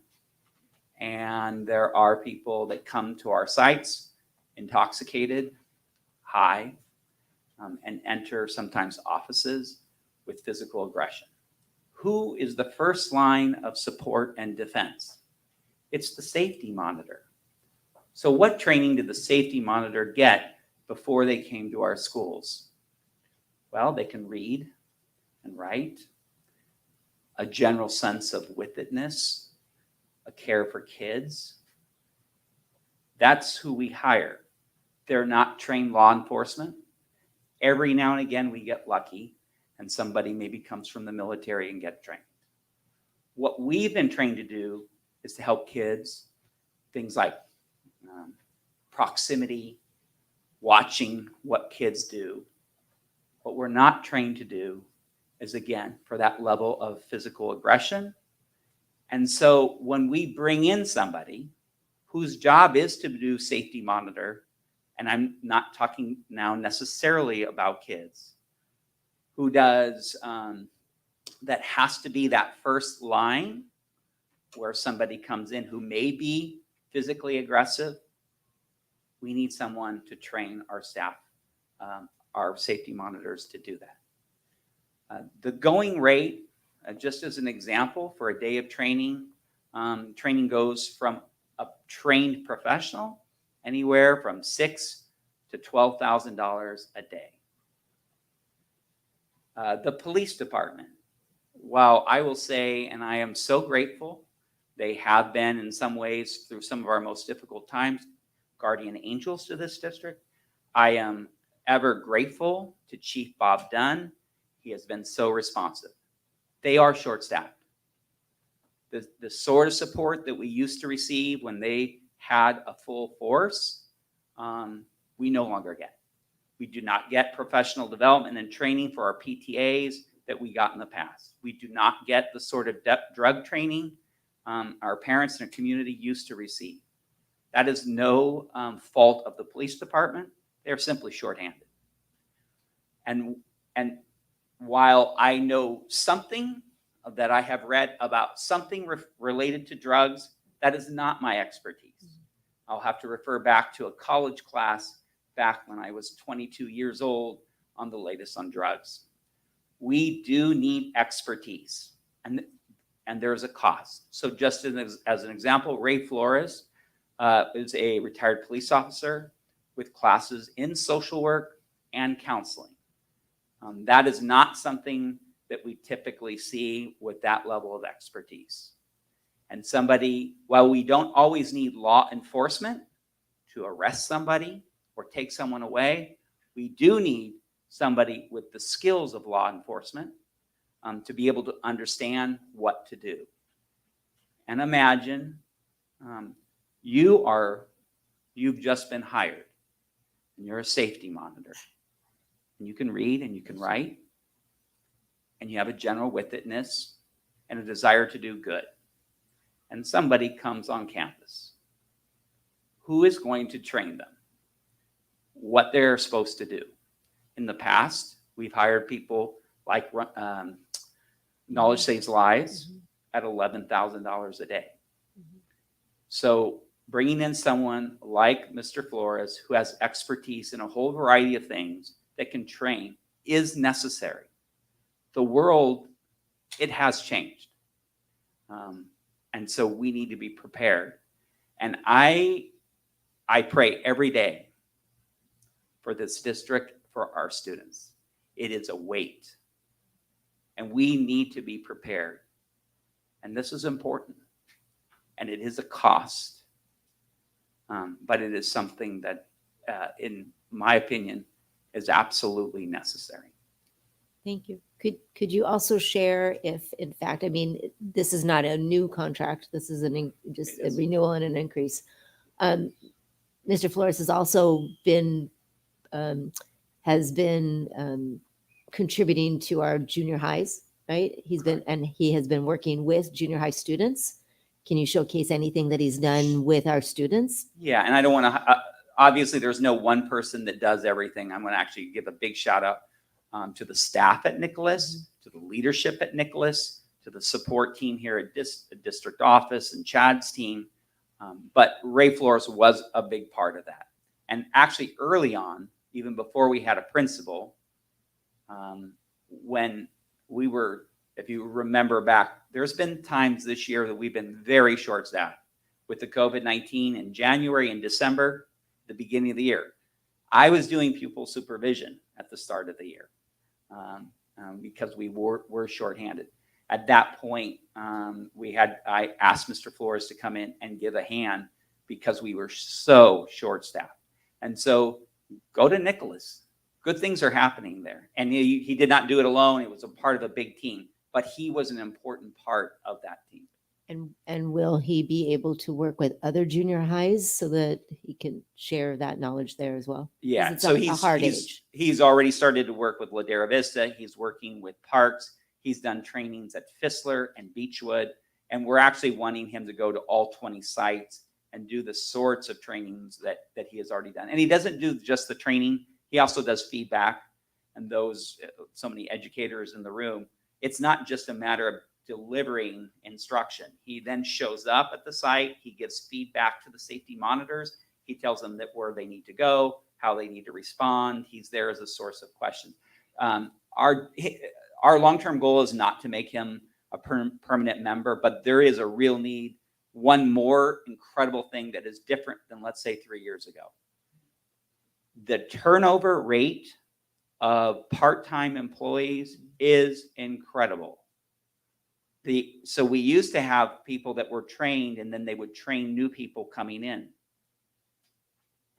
With all seriousness, on my way home, I will stop off at Del Taco and I will get my Macho Combo burrito. And there's a sign that says help wanted $16 to $22 an hour to make that Macho Combo burrito. And so at this point, there are all kinds of jobs. There are all kinds of jobs out there. So one of the things that we've done is we've had tremendous turnover. We've created more full-time positions than we've ever done in the area of pupil supervision so that we can be an attractive person. But that still means all of these people need to be trained and brought up to speed, and not just on supervising children.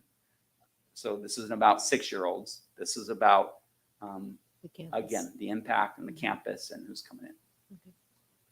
Thank you for that. I think that was probably a question that most of our board members might have had. So thank you for addressing that. Any other items that any board members would like to talk about on the consent calendar?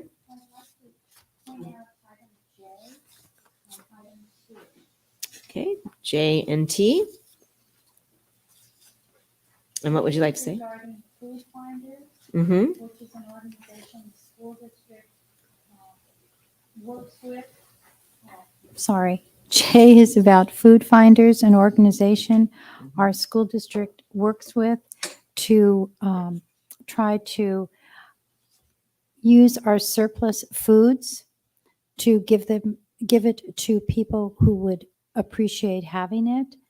And in this day and age, that is such an important thing to do. One, not to be wasteful, and two, to help those who can use the food. And I'm very proud of our district for doing that and going through a professional group so it's not random or haphazard. And second, item T, which is the speech and debate part of Sal Tinahara doing our summer program and all. This man has an amazing organization, and we pay quite a bit for it, and we get quite a bit in return for the money we lay out. And I'm honored that our students have the type of training that have led them to so many awards and so much personal growth, which of course couldn't happen if local teachers, if our teachers in our schools didn't support this program and use their time as an added incentive to have teams at their schools. This past year, we've done all 20 sites, I believe, and I'm so proud of people stepping forward at every one of our schools to support kids.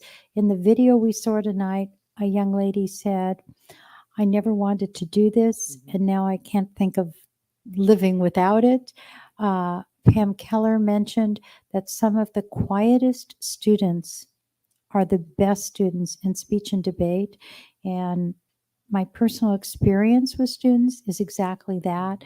Whether it's a play, speech and debate, a course, sometimes children come from nowhere, and children on the spectrum, children with special needs, can come out and do things that we underestimated their abilities to do. So I'm so excited to support T and J. Thank you. You. I'm not mentioning donations because they're a little sad. I want this you to month. know that we did Little put that up sad. last time for you. Thank You you. weren't here, but maybe because I wasn't here to cheer this month, if you show it for a second, Anna, it's so sad. I hope anyone listening Because you will feel missed bad last for month. me It was- and next it month give a was bunch. full. Thank you. Jeez.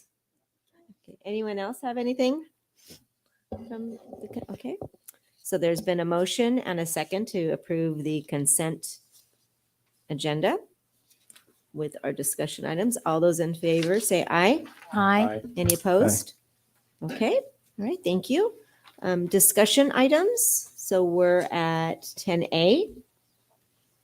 And I see Chad walking over to the Chad show. There are a couple there for you. Fortunately, the Chad show is not as long as Oh, it no, usually it's is this not, evening. right? Yeah, you only got a couple. Item A this evening is the approval of our sunshine of the Fullerton School District's 22-23 proposal to negotiate with the Fullerton Elementary Teachers Association. This is part 2 of the 2-step process. At our last meeting, we presented the sunshine for the public and for the board to review. And step 2 involves the board approving the item so that we can begin negotiations with our Teachers Association. Okay. I move to approve the sunshine for the Fullerton School District with the FETA. Okay, it's been moved and seconded that we approve sunshine for Fullerton School District's 22-23 proposal to negotiate with the Fullerton Elementary Teachers Association. Any other comments?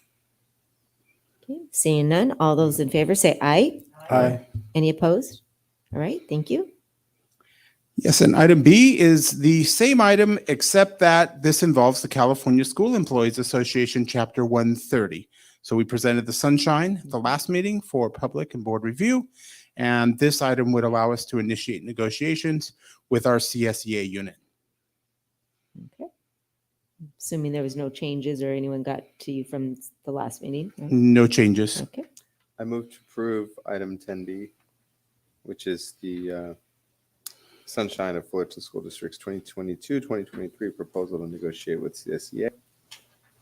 Okay. I'll second. It's been moved and seconded that we approve the sunshine for CSEA Chapter 130. Any other comments? All right, seeing none, all those in favor say aye. Aye. Aye. Any opposed? No? Okay. I think that's the end of yours. I think now we have, oh gosh. Just happened like that. Just ready. Stealth. We're ready to go. So item C is the proposal to increase the developer fees. That's what we had the public hearing on earlier tonight.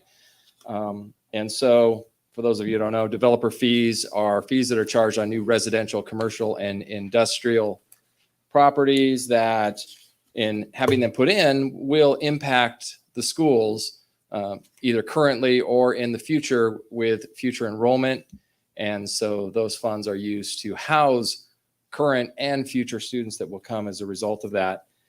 We share with the high school district. So if you were somebody that was a Contractor comes in, he's going to pay his developer fees. They're going to go to the high school district. They would pay their fees there.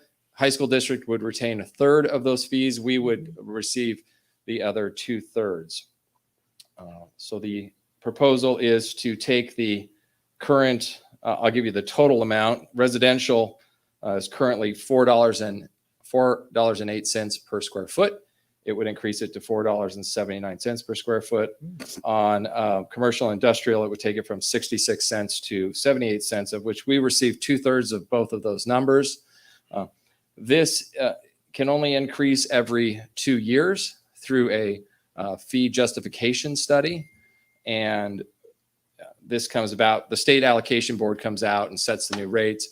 We are well below what could be charged, but we are, we are right there. The proposal is to go to the max that we can. We currently receive anywhere on any given year with construction can be anywhere from about $275,000 to $500,000 per year. We have had some years where there were more. Next to the Ford dealership over there was a huge apartment complex that went in. And so we use those funds it was close to Golden Hill. We use those funds to put in a new portable classroom at Golden Hill for the increase in enrollment there. So tonight is the proposal to increase the developer fees that are currently charged on residents and commercial and industrial new construction. So with that, are there any questions? I have a question. What happens if the high school doesn't approve this? Do both entities have to approve it? Both entities have to go through the process. They initiated the justification study. That the same company did theirs and did ours, and we paid our portion of that. I don't know. We haven't had that where one approved it and the other one didn't. I wouldn't think so. I believe but- that would be a math problem, and so we haven't had that. And you also mentioned that this is the max that it could be increased, or This is the amount. This is the maximum amount that Fullerton Joint and Fullerton High School on the city of Fullerton can increase to. Yeah, thank you. And we had no public comments, so nobody came to let us know that they were not happy with that, correct? Correct. Okay. All right. So is there Accept the increase available to us. And I thank you and your staff for bringing this forward. Thank you. I'll second. Okay. It's been moved and seconded that we adopt Resolution 21/2216 approving an increase in statutory school fees imposed on new residential and commercial industrial construction pursuant to Ed Code Section 17620 and Government Code Section 65995. Any other comments? Okay, seeing none. All those in favor say aye. Aye. Any opposed? No? Okay. So I'm the tax man tonight. The next item is Is there a item song for D, that? and the next two items are on the CFDs. If you remember back in December, we had those special meetings where we had to adjourn and you each received new titles. Yes. The good news is we do not need to do that tonight. But what is before the board is an annual resolution to levy fees, levy taxes on two areas. The first one is the Vandale area, which is over by the Summit House.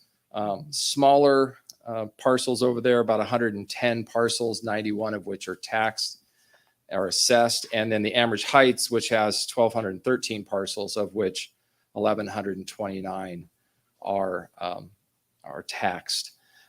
These were taken out back in 2001, I believe 2001, 2003. We have refinanced them a couple times, thus saving the taxpayers in those areas money in the future. They are set to be paid off in 2031. And the fees that are collected annually for Ambridge Heights is about 1.49 million. And for Vandale, it's 111,000. And these fees, which were used to build and purchase Fissler School. So I'm talking about two items. Again, the first one is D, and you would need to vote on them separately. And then E is the tax on the Ambridge Heights. Because they're separate resolutions. They're separate resolutions, correct. Okay. Do we have a motion to? I move to adopt the resolution 21-22. That would be the Vandale. Second. Okay, it's been moved and seconded that we adopt resolution 21/22 CFD 40-01, authorizing and providing for the levying of special taxes within the Community Facilities District 2000-1, District 40, Vandale. All right, any other comments? No? Seeing none, all those in favor say aye to the resolution. Aye. Any opposed? All right. And then I'll go ahead and move to adopt resolution 21-22 of Ambridge Heights. I'll second. Okay, it's been moved and seconded that we approve District 48, Resolution 21/22 CFD 4801, authorizing and providing for the levying of special taxes within Community Facilities District 2001-1, District 48, Ambridge Heights. Any other comments? Okay, seeing none, all those in favor say aye. Aye. Any opposed? No? Okay. Thank you. Thank you, and I promise you will not see this item until next year. All right. Okay. Okay, Dr. Hammett. All right, I have our first item under administrative reports. The other side to the negotiation process is our Teachers Association presents their initial bargaining proposals as a considered what's called a sunshine, which is providing the staff the ability for our community and our board to see the initial bargaining proposal and to allow the negotiations to occur between both district and FETA at the table. There is no approval required in this item, but it is to allow this item to be sunshined. And then you will bring it to the next meeting, correct? Actually, there's no approval of the teachers' agreement. It just has to be sunshined. Okay. Being that it's their agreement, we Got do it. not have to approve it. Got it. And then item B is the same process for the California School Employee Association, Chapter 130, where their 2022-2023 negotiation proposals presented as a sunshine for our community and our board. And if anyone wanted to see them, they are free to link on to our board agenda, and the sunshine's right there listing all the language. Yes. Thank you. Okay, all right. Any other questions regarding those two items? All right, we've already covered item C. So we're on to D. Ed Services is back. Encore, encore. Encore. At this time, we would like to present to you a new program that expands our learning day. I would like to also introduce a man that needs no introduction, Jason Chong, Director of Educational Services. Yes, yes, yes. Yeah.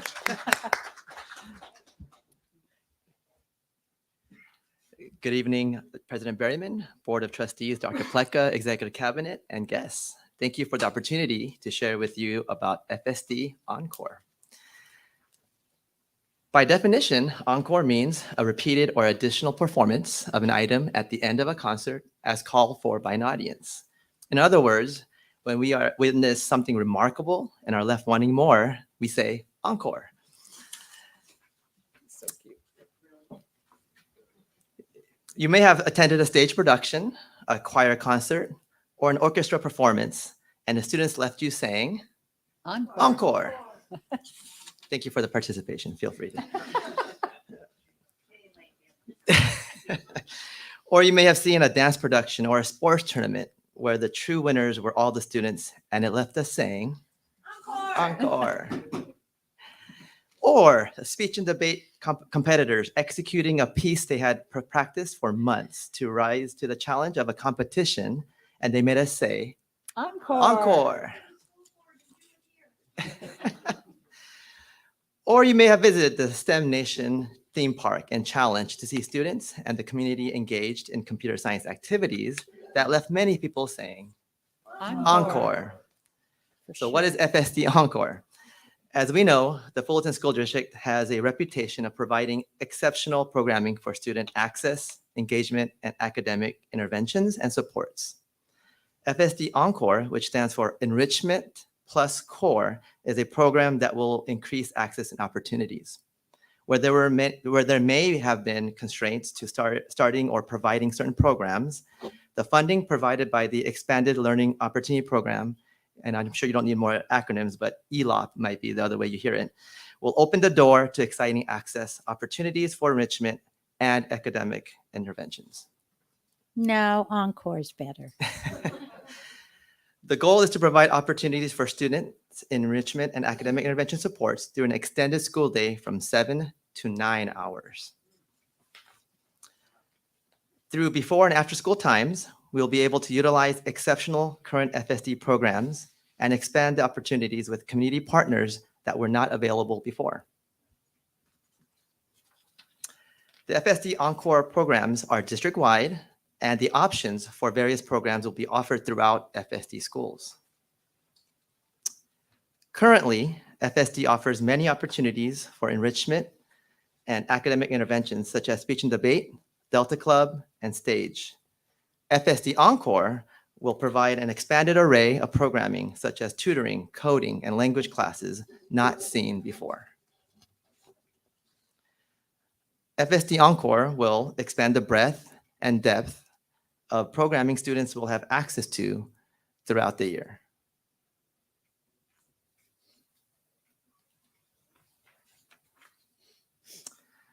All programs will have varying schedules and different durations through the year, and as space may be limited for certain programs, there may be chances for programs to be repeated throughout the year. So as an option for a student may look like this. A student is interested in chess and STEM.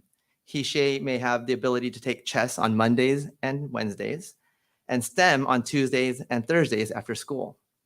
In addition, she may need support in reading and may choose to be in the daily reading program in the morning.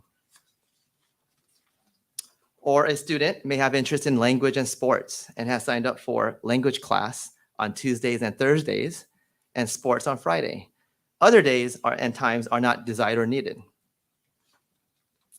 Another possibility may be that a student is interested in drones and is able to take a drone class on Mondays and Wednesdays, but is also in need of some academic supports and can sign up for tutoring on Tuesdays, Thursdays, and Fridays, showing a balance of enrichment and academic supports. Finally, a student who is an English learner and who has interest in coding, but is in need of academic interventions and supports, may have the ability to do both, as she may have their afternoon schedule for subject-based interventions and tutoring, but can take a coding class on Monday and Thursday mornings, as well as be a part of the EL Newcomers Club on Wednesday and Friday mornings. So Jung Lai will now share on how Encore will work in conjunction with ACES and the lab. Encore is going to be another amazing program, but some of you may be wondering, what about ACES? What about the lab? Because aren't those also expanded learning programs? And the answer is yes, yes, and yes. What Encore is going to be able to do is expand the offerings for all of our families. We have unique families with different needs, and this is what Encore and ACES will be able to do together, is to provide that variety for our families. So as you can see up there, Encore and ACES will complement each other. ACES, the traditional model, will still continue to exist because some of our families want that care from after school to 6 p.m. It is something that they're comfortable with. Our families like to go back to what they are used to, so they will still be able to have that option. We will still offer after school, what we call, we will be able to offer enrichment opportunities as well as homework help or tutoring. And those enrichment activities include STEAM projects. We believe in a lot of hands-on projects for our students, things that will engage them. We will also make sure to provide skill-based programming, including digital citizenship and other skill-based programs, including social emotional learning. And as you can see that those programs do mesh together. Maybe there are some students who may be in Encore all day, and maybe they'll go all the way through 4 o'clock. But families may say, you know what, we still need care from 4 to 6. And that's where ACES we'll be able to continue to support our families. So ACES and Encore will be complementary to each other, and we are very excited to be working together and provide additional programming for our families. And you'll see on the next slide, the lab will work the same way. At sites where we currently have the lab, we will continue to offer those programs for our families, again, because offering all these different programs offer opportunities for families to find things that best meet their needs. Thank you. And the lab programs are the ones that tend more to have fees? The lab programs do have fees, and they will continue to have the fees. Thank you.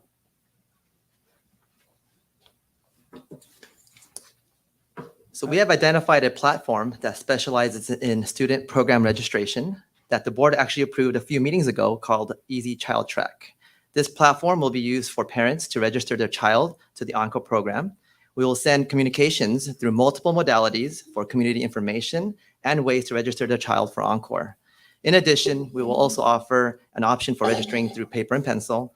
Registration will open in the fall of 2022 when school starts. In the upcoming months, we'll be submitting a plan for board approval as we continue to develop and move forward with FSD Encore for the 2022-2023 school year.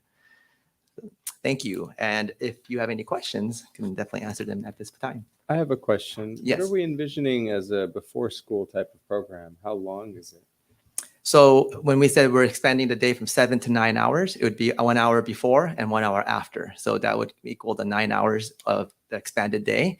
So probably about an hour programming in the morning as well as an afternoon hour. Do families have to do both or just choose one or the other? No, so there are so many, like I can go on for like hours, how many options and possibilities there are in scheduling. So it's almost like a pick and choose your own adventure, whatever way you like. That sounds great. Thank you. It's a wonderful opportunity for our parents and families who are working to be able to, drop their children off and know that they're getting a quality education and somewhere safe for them and where their kids feel comfortable. Yeah. Yeah. Awesome. So you shared the platform that we had approved last meeting or so. Is that also accessible in different languages to be able to register? Yes. Spanish. Multiple languages, Spanish. Okay. Korean. And they can do it paper and pencil Yes, through we're the gonna district offer office, right? Just also- pick up a phone and call. Yeah. Perfect. And we'll make sure we have that communication in multiple ways early. So I guess we say Encore. We'll be back for more. Thank you. Thank you. All right. We are at the end of our meeting. Do any board members have anything that they'd like on a future request? But I know that we still have lots of things that are still coming up. I think we do have our 8th grade promotions, and I had a note for Anna in the past, we've all signed up for one of these. Will you be asking us all to sign up for one? Okay, so you'll do that through communication or through an email? Okay. So everyone take a look at your schedule that she left. There's 5 of them and there are 5 of us. Oh, that's pretty easy. They're all on the same day at the same time. So it's a divide and conquer if we can. June 3rd. Okay. Anything? All right. Seeing that. Thank you all for coming, and I believe we are adjourned.